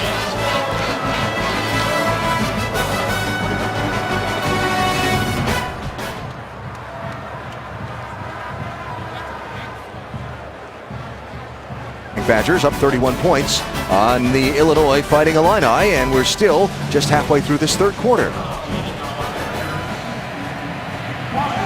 Just after that last touchdown, they had a section of a marching band up here in the upper deck right in front of the booth. Cheerleaders singing the fight song with some of the fans up here in the upper seats. I think they're a traveling band. I really do. I think that they are going up at various sections and just going around to fire up the crowd.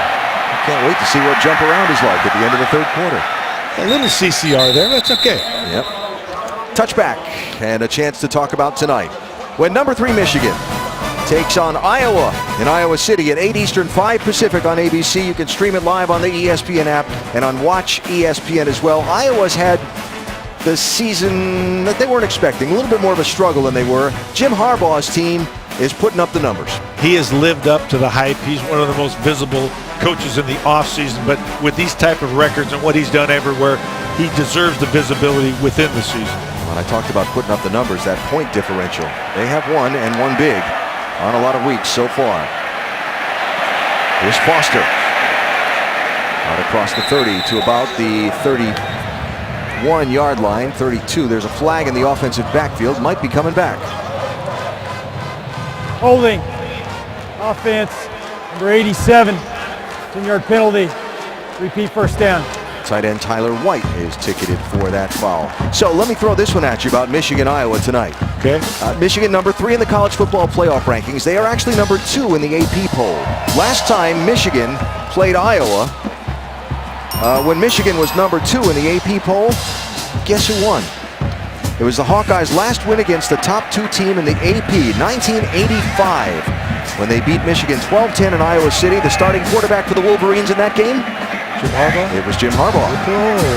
So you say it can happen again? No, I'm saying he's going to have that on his mind tonight. I don't like playing in this place, and we're going to show him. I would tend to agree with you on that. Here's Foster. Good run. 1st down yardage and more for Illinois. Knocked out of bounds by Dakota Dixon. Obviously, Illinois needs a lot more of this. They're a very explosive running team. They have a lot of big plays, chunk plays. And I'll tell you what, as happy as they are about that, Justin Wilcox, the D coordinator for Wisconsin, is going to be tearing his hair out saying, we can't allow those type of explosive plays. Yeah, keep going, keep going, keep going. Play it like it's 0-0. That's exactly right. Win this half. Just joining us, Illinois turned the ball over 4 times in the 1st half. In the backfield, met and knocked down. TJ Edwards, 53 there for Wisconsin, and a loss of about 5 or 6. TJ Edwards lowered the boom right here. See, unblocked, comes in and just gets a hat, gets the pad level down. I'll tell you what, puts him down to the ground. Edwards, the redshirt sophomore from Lake Villa, Illinois, was named a freshman All-American last year by the Football Writers Association. And he's just a biscuit under 250. He's a big guy. That was close. That was close. Malik Turner wasn't looking for the ball. It didn't look like to me, and it almost went through his hands into the hands of Derek Tyndall for Wisconsin. Wes Lunt coaching him up on the field saying, cut across that guy's face. Go underneath. I'm going to get you the ball. The interceptions all chalked up to Jeff George Jr., the freshman starter for the Illini. Lunt missing the last 4 games due to injury. Wasn't scheduled to play. He was available, but Lovie Smith's preference was not to play him. They had to change that preference after the way the 1st half had gone. Lunt has come on and is trying to see if he can get a little Positive vibe going here for Illinois. Ball batted down, incomplete, and it's 4th down. Is that Watt? Yeah, I would go so far as to say that I don't think they did a good job by Jeff George in the first half. Some of the plays they called for him, they did throw the ball down the field a bunch. He completed a couple, but he was under pressure a great deal of the time, and those interceptions are certainly on him, but they're also on the play calling and the protection. So punt team on. David Reisner will kick for Illinois to Jazz Peavy. Fair catch signaled and made at the 20-yard line. There is a flag down about the 32-yard line, far side of the field, and we'll check that in just a moment and see whether they're going to have to kick it again. Holding, kicking team, number 35. 10-yard penalty to be added to the end of the kick.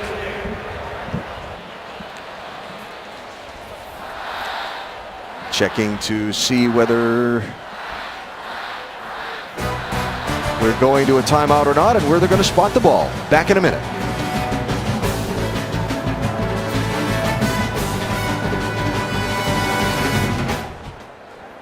Penalty will be tacked on.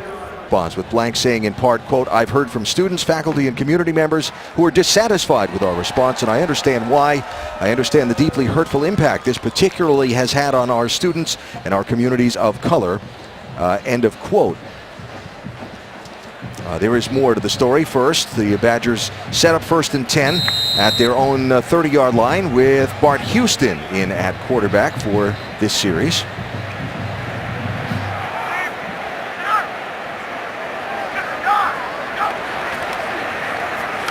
Clement back into the game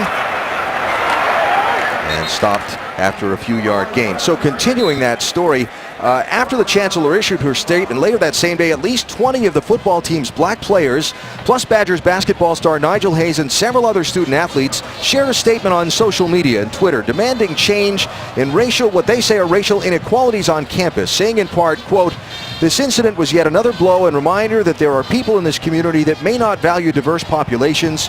We implore Chancellor Blank and her cabinet to take action, be visible, leave your ivory tower, and speak to the students. Please create..." Excuse me? Nice run for Clements. I continue. "Please create real programs, initiate meaningful change, and understand that students of color deserve to thrive in this institution just like our peers." End of quote. Spoke with head coach Paul Chryst about this. He said that there was no team meeting needed to call to discuss this among the team. He said that there's ongoing dialogue among the team all the time. In fact, he thought that the statement put out by the student athletes was very eloquently done.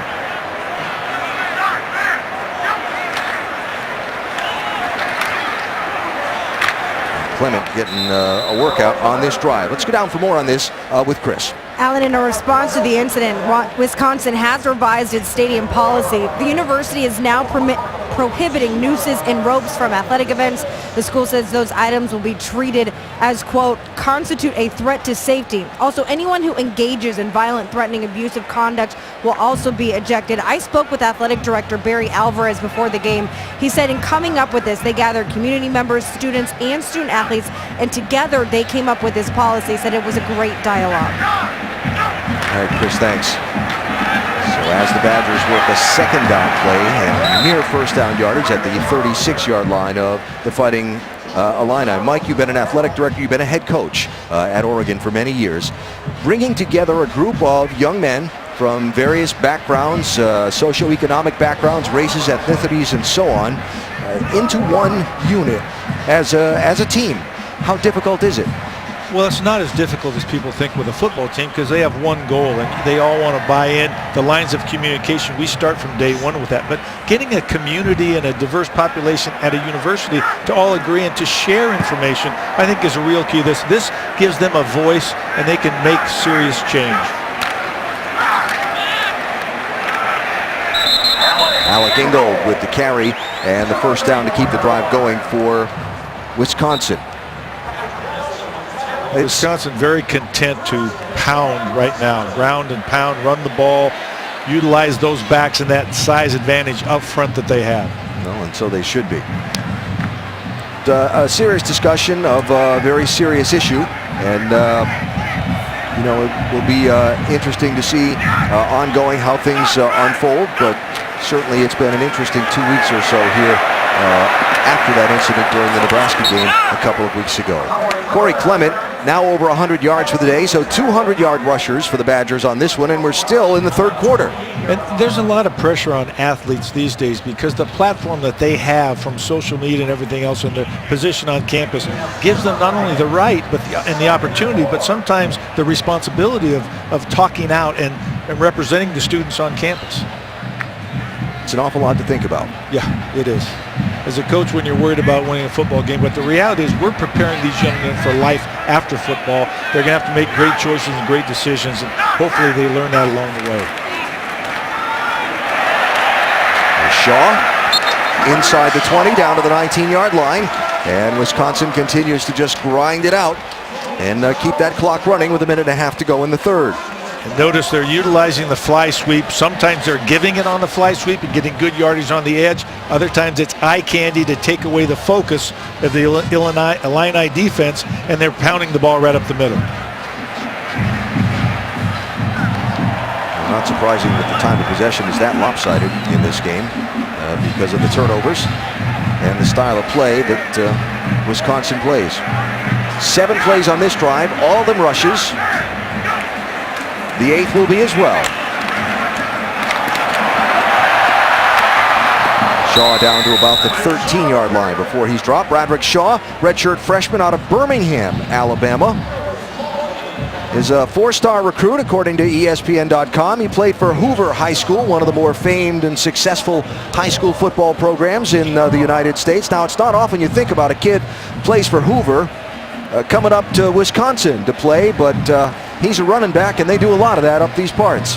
And all of them have said this is a place you know you're going to get your touches. And Corey Clement, when we talked to him, talked about the fact that with he and Ogunbowale and Shaw now all getting reps and touches, it's like the old days. They feel good about that. They want the guy with the hot hand to be in the game. Shaw with the ball down to the 5-yard line, and it'll be a 1st and goal for Wisconsin.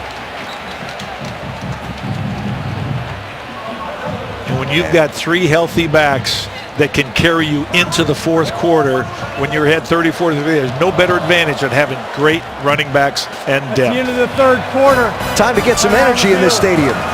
They're going to jump. A little scary. Booth had a little swaying going on along with the crowd. 31-point lead for the Badgers, and they have 1st and goal to start the 4th quarter from the 5-yard line.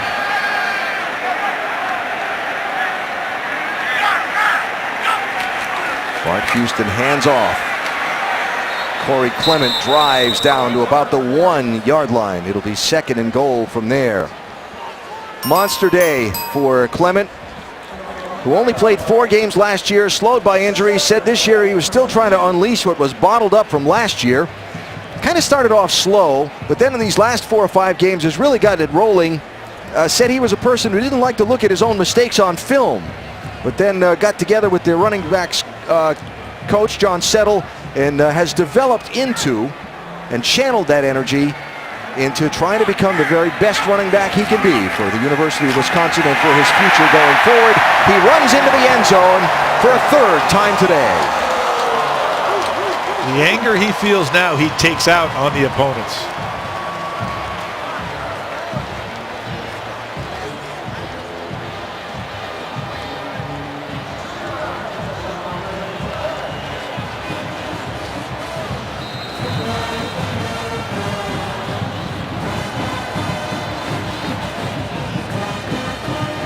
Point after try coming here from Andrew Endicott.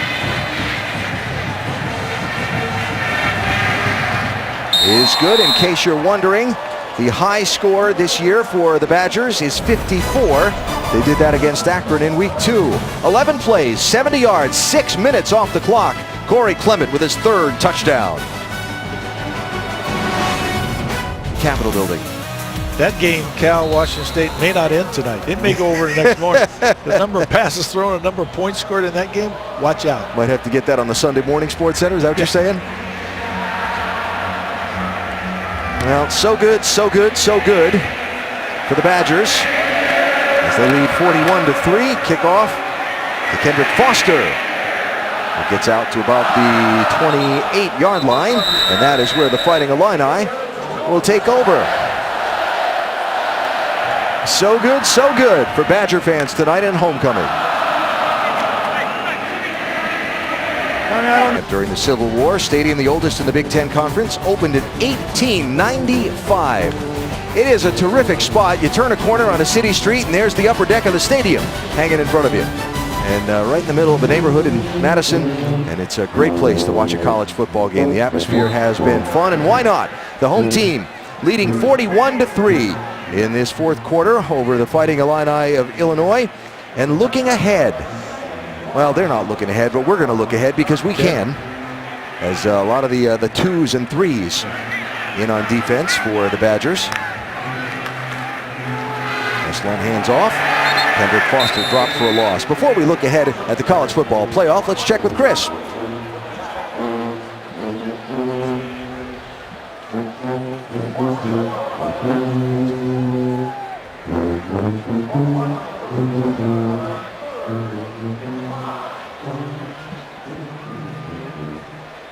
Yeah, Chris, thanks. So that's a good place to jump off and talk about making that 4-team field for the college football playoff. As here Wisconsin sits in control of its destiny, angling toward the Big Ten championship game if they can win out. Got that big game with Minnesota in a couple of weeks. They have Purdue on the road next week, as that one falls incomplete.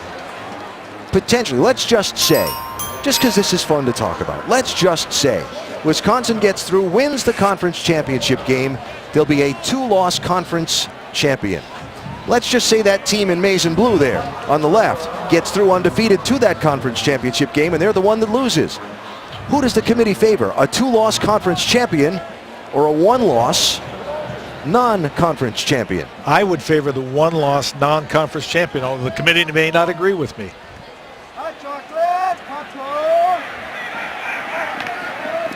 Fair catch signal made by Ricky Finko. We'll talk more about that in a minute as the Badgers take over the ball on offense.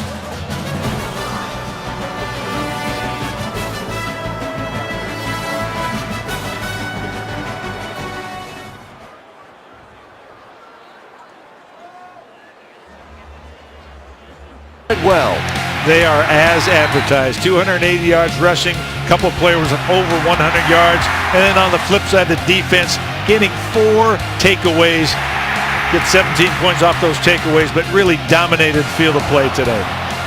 So it's been all Badgers as the number 17 in the nation, according to the College Football Playoff Committee. Plays on homecoming weekend here on their home field. So Wisconsin up 41-3. And again, a lot of the 2s and 3s now into the ball game in this fourth quarter. So you said you'd take a 1-loss non-conference champion if you were the committee of one over a 2-loss conference champion. I believe, because right now, if I were looking at Michigan and say Wisconsin, if Wisconsin were to win out, that'd be very difficult. The committee favors a conference champion. There's a significant amount of credit given for that. But the reality is Michigan and Ohio State, in my opinion, are 2 of the best performing football teams right now statistically. So I'm not talking about strength of schedule, but if you look at their offense, defense, special teams, turnovers, and penalties, those 2 teams are significantly better than Wisconsin at this point. There's a lot of season, a lot of big games to be played that can affect that. But at this point, I would say that, and we asked Wisconsin who was the best team they played against this year, and they said to a person on their coaching staff, Michigan. It would be an interesting scenario for sure. A lot of football to be played to see if they can match up in a conference championship game. And again, if Wisconsin were to win that conference championship game rematch, they would be 1 apiece. They would have played twice in the season as the Badgers pick up a first down. So ranked 7th by the College Football Playoff Committee. They are 2-2 versus teams currently ranked in the top 25. The 2 losses coming to Ohio State and Michigan. Both close games, the Ohio State game in overtime and the Michigan game in Ann Arbor by 7 points. They go on the road to Purdue and then close it out here against Minnesota, who doesn't seem to get a lot of credit for being in a tie for first place in their division. They are a 2-loss team, but that regular season finale could be really big. And of course, as Paul Christ and his team try and focus on one game at a time, the athletic director here at Wisconsin, Barry Alvarez, former coach, is a member of that college football playoff committee and will be one of those in the room voting on Mondays as we go through this final month or so. Chris, I know you spoke with him about this. I did, and specifically spoke to him about the idea of style points. And what he told me is style points doesn't actually equal dominating fashion. He said, I know Wisconsin's not going to come out here and put up 70 points today, but that doesn't mean when you go and you look at the film that you see these teams dominating in all facets. He also said the interesting thing, he wanted to remind people that last week they spent 2 hours going through numbers 20 through 25. He goes, I think sometimes when we get past the top 8, people think we just write people in, but they spent 2 hours on those 5 positions. Now, Alvarez talked about that he spends a good bit of his Sunday watching film. He has a statistical analysis that he goes through to try and go deeper than that, than just the eye test. I know you do the same thing, a statistical analysis on teams as you try to evaluate and make your own judgment as if you were a committee member before you make statements like you're making here. Yeah, and I throw out, I don't care about first downs. I really don't care about time of possession. I think, certainly your points that you score, the points you give up, those type of things, your efficiency in the red zone, what you can do on third downs. I don't care as much about fourth downs because they don't come up that often. But I do get it. I get an eye test from watching these games, but then I back it up with statistics that I put together that I think are important. And I think everybody might take a different...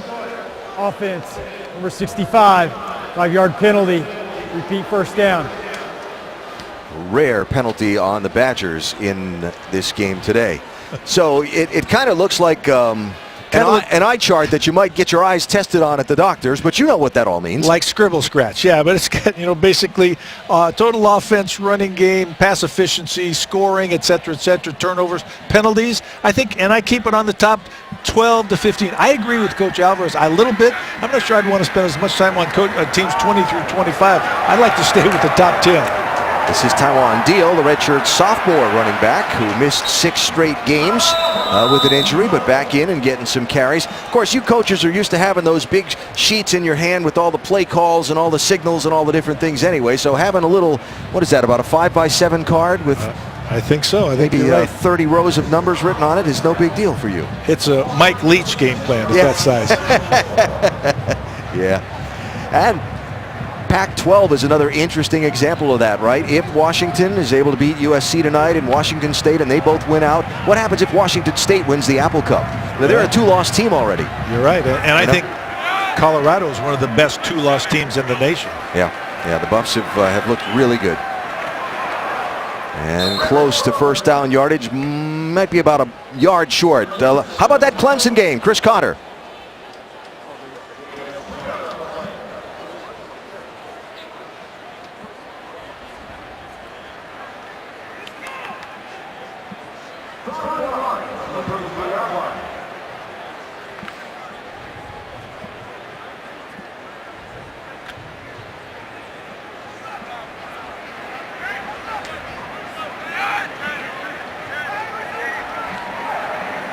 Wow. Well, North Carolina lost in the Thursday night game to Duke. Now Virginia Tech in trouble. That Coastal Division continues to be quite the up and down division in the ACC. If you don't have a plan to stop the wishbone, to stop the option, they can embarrass you. Georgia Tech is Coach Paul Johnson does a great job of that. He understands. He's coached for a long time. He understands that system. If you don't have your guys prepared for the speed at which you're going to see it, they can get embarrassed. Long way from over, but back to that Clemson-Pitt game. Should Pitt find a way to beat Clemson in that one? Talk about throwing the whole top 4 into turmoil. Clemson has been playing on the edge this entire year. They've had too many close games against people that they probably should have beaten fairly easily. And there's something missing, whether it's their energy, their excitement. From an offensive standpoint, they're certainly not doing what they did, but they're still a very talented team. And they've found ways to win. That's the thing that a great team does. Another carry for Deal and another first down for Wisconsin. 5 remaining unbeatens in FBS football. Alabama, Michigan, Clemson, Washington, and Western Michigan. Robbie Fleck's team getting the midweek Maction win the other night. 5 one-loss teams: Louisville, West Virginia, Ohio State, Boise State, San Diego State, and Troy. And we've seen Louisville in person. They are, as advertised, Lamar Jackson is the most explosive player out there in college football. Even some college some championships and spot in championship games. We talk about Boise State there as a one-loss team. Right now, they're not even in position to go to their divisions, their conference's championship game. Yeah, because Wyoming holds that over them at this point. That's right. Your top 6 as of this week are? My top 6. I disagree a little bit with the committee. I'd go Alabama number 1, no question. Michigan number 2, because I talked about them. Clemson number 3. That could change, obviously. Washington number 4. And then on the outside looking in, Ohio State and Louisville, 2 great one-loss teams. So if Pitt beats Clemson, that puts Louisville and Clemson at 1 loss apiece. Although, again, Clemson beat Louisville earlier this season. The Ohio State-Michigan game coming up in a couple of weeks. Big game. Big. As big as it gets. Ooh.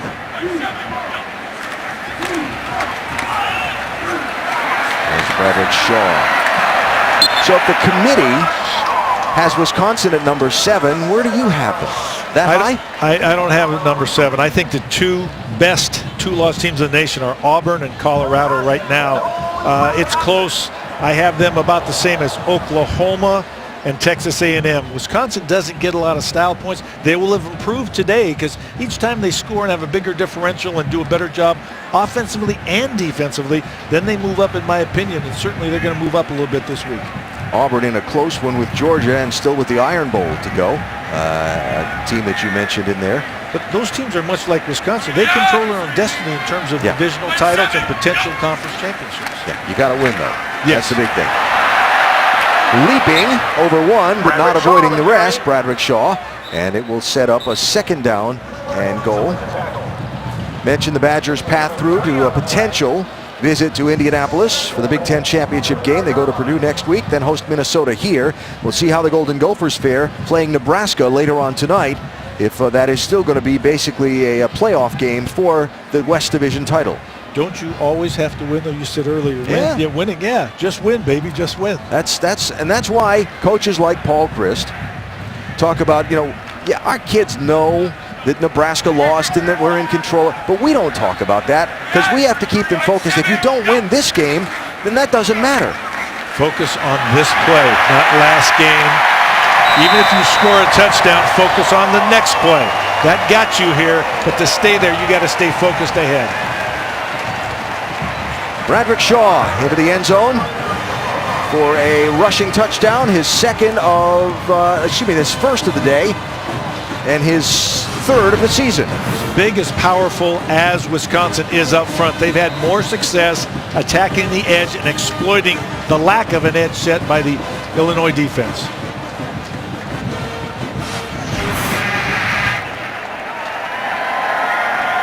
Endicott's point after try is good. 48 on the board, 2nd highest point total of the season for the Badgers.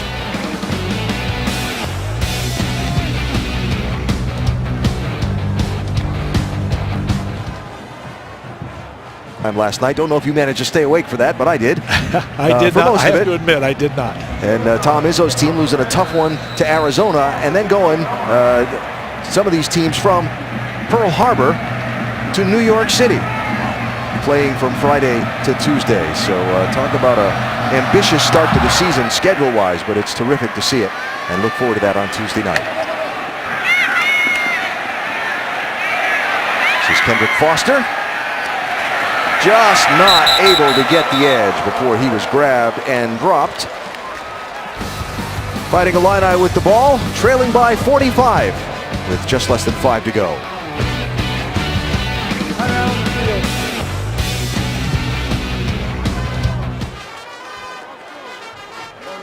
How could you nominate anything else for that but the Wisconsin rushing game today?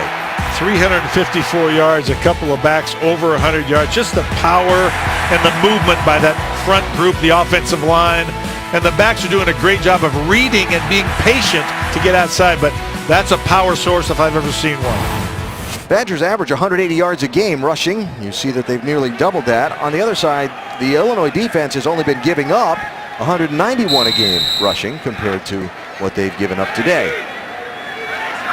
They've actually played the run fairly well, and it's surprising, but that's just how good the Wisconsin is. That was Foster to the outside, and a nice gain on 1st down, and stops the clock with a run out of bounds at the 20 for Lovie Smith and this Illinois team. You came up here to Wisconsin after you thought you'd been playing better and you got just thumped. Thumped bad enough for the fans to flock to the exit like birds here.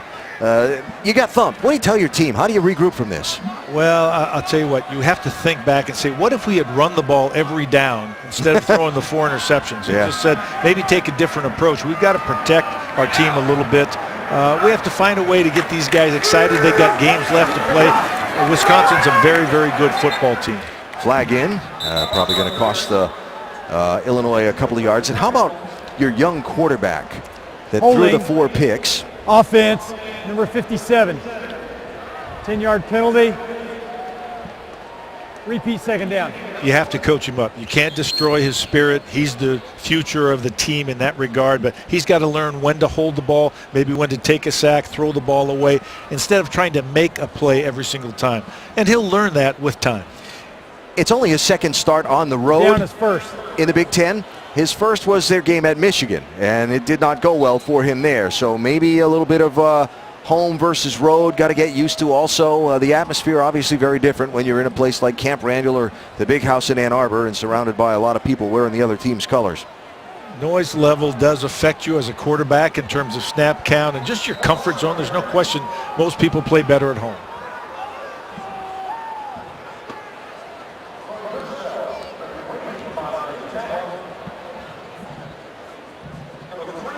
Well, so Jeff George Jr. today, again, the entire Illinois team had only thrown 3 picks between 3 quarterbacks together on the season, and they threw 4 in this one in the first half. And so that really the big story of the game, points off turnovers, and that Wisconsin rushing attack. Wes Lunt throws. That would be a little short and incomplete. Minute to tell you about Monday Night Football with A.J. Green and the Cincinnati Bengals taking on Odell Beckham Jr. and the New York Giants at MetLife Stadium. We start with Monday Night Countdown, served by Applebee's at 6. And, of course, it streams live on Watch ESPN. It's interesting because you've got 2 of the NFL's top passing offenses going against 2 of the NFL's weaker passing defenses in that matchup. I want Odell Beckham Jr.'s gloves. I played wide receiver. I didn't have those gloves. Of course, I didn't have his speed. I didn't have a few other things that he has, but he's pretty fun to watch. Bengals a game and a half back of Baltimore in the AFC North, and the Giants 2 games behind Dallas in the NFC East, and the Dallas facing its own quarterback conversation with Tony Romo's pending return. So ball going to go over here to Wisconsin with 3 minutes and 18 seconds left, and it's a pretty fair bet that they won't give it up again. Last drive, they held the ball for 7 minutes and 53 seconds. So that may be the last we see of the Illini offense on the field in this one. Speaking of Romo versus Dak Prescott, how do you take a winner off the field? I'm not a football coach. I won't pretend to be an expert at it, but I wouldn't. I wouldn't either. Well, I am a coach and have been a coach. Wow. Flag came in, and then the tackle right into the back of one of his teammates there, but everybody gets up and walks away. I wouldn't, though I feel it would be important as injuries become. During the return, holding, receiving team number 36, 10-yard penalty, first down. You got to get Romo some reps before the playoffs in case you need him. That's the thing. Reminder that coming up at 8 Eastern on ABC, number 3, undefeated Michigan, taking on Iowa in Iowa City.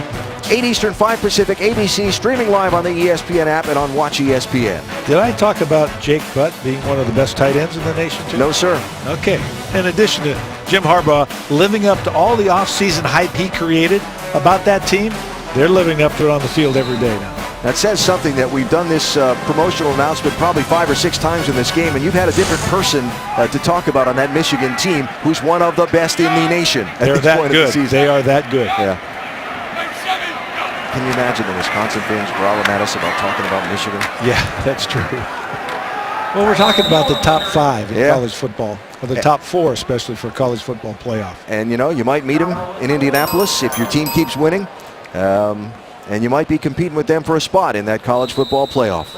They met them and the games were very close. Wisconsin was on the wrong end. And here on ESPN2 coming up next, we get to see Lamar Jackson and number 6 Louisville take on Wake Forest at home tonight. We had Jackson against Virginia, a game that Louisville kind of struggled for a lot of, but he found a way to be spectacular and lead his team to the win in the end. He's still your Heisman favorite? He had an off game. He only had 450 total yards and threw for 4 touchdowns. Yes, he is. He's the most dominant player right now in college football. Yeah. Well, I suspect that by the time we get through with the night and that Cal-Washington State game up in Pullman, that you'll have a few more interesting stories on the day to talk about in college football. But we'll give the committee something to think about on Sunday, Monday. There are your Heisman frontrunners. Yeah, Lamar Jackson, as we talked about, the most explosive player. Jake Browning, though, is, I think, leading the nation in pass efficiency. Jabril Pepper's probably the triple threat, not dual threat. He's offense, defense, and special teams. Donnell Pumphrey leading the nation in rushing. And Deshaun Watson, his team is undefeated. He hasn't played as well as he did last year. It's always hard to duplicate a Heisman-type season, but he is still a great quarterback. Clemson has scored. They are up 42-34 on Pitt starting the 4th quarter. Find a way to finish out games. That's what Clemson has done this entire season. And so Wisconsin here trying to find a way to keep the ball and keep the clock running, though they did not convert the first down. And the kick team would come onto the field here with 4th and short. There's not a lot of energy from the Illinois team running on or off the field. And that's unfortunate. You've got to create that belief that until the game is over, you're going to give everything you have and still compete just for the thing that you can carry into the next game, regardless of whether you win or lose. There's not a lot of energy left in this building at this point. Not a lot of fans left. 45-point lead and a minute to go. I know, but as a coach, you worry about those type of things. You don't care about the fans, but you do care about the energy of your players. Anthony Lottie punts. And fair catch signaled for and made by Darius Mosley. What a massive lineup of events on ESPN throughout this week. Monday Night Football, the Champions Classic College Basketball Tuesday. Got the Warriors and the Clippers twice this week in our NBA coverage. And then Thursday to start off the new college football weekend, Louisville, provided they survive tonight's game against Wake, has that matchup against Houston. Which everybody was looking forward to at the beginning of the season, saying that was going to be a key game. It still is for Louisville. Now, you're doing football and basketball. How many of those games are you going to be able to watch? That's a good question, but as many as I can. Okay. The tip-off marathon for college basketball. I'll talk to you Tuesday morning from Manhattan with Winthrop and Manhattan. Two of those schools that are always in the mix to get into the NCAA tournament from the smaller conferences. It should be a fun game. Did that ball come out? Or was he just making sure he was down? And just making sure he was down. So clock running here inside of a half a minute to go. Sum up what you've seen today for both teams. Wisconsin is as advertised. They can run the football. They're also very opportunistic on defense. 4 takeaways. Illinois has a lot of work to do. So Lovie Smith's team with a tough bus ride back. Paul Christ's team will go to 8-2 on the season, 5-2, and still in control of their destiny in the Big Ten's West Division. So the final here in Madison, Badgers 48, Fighting Illini 3. Up next, college football scoreboard with all the highlights. So a big day on the gridiron, including an update on that Clemson and Pitt game.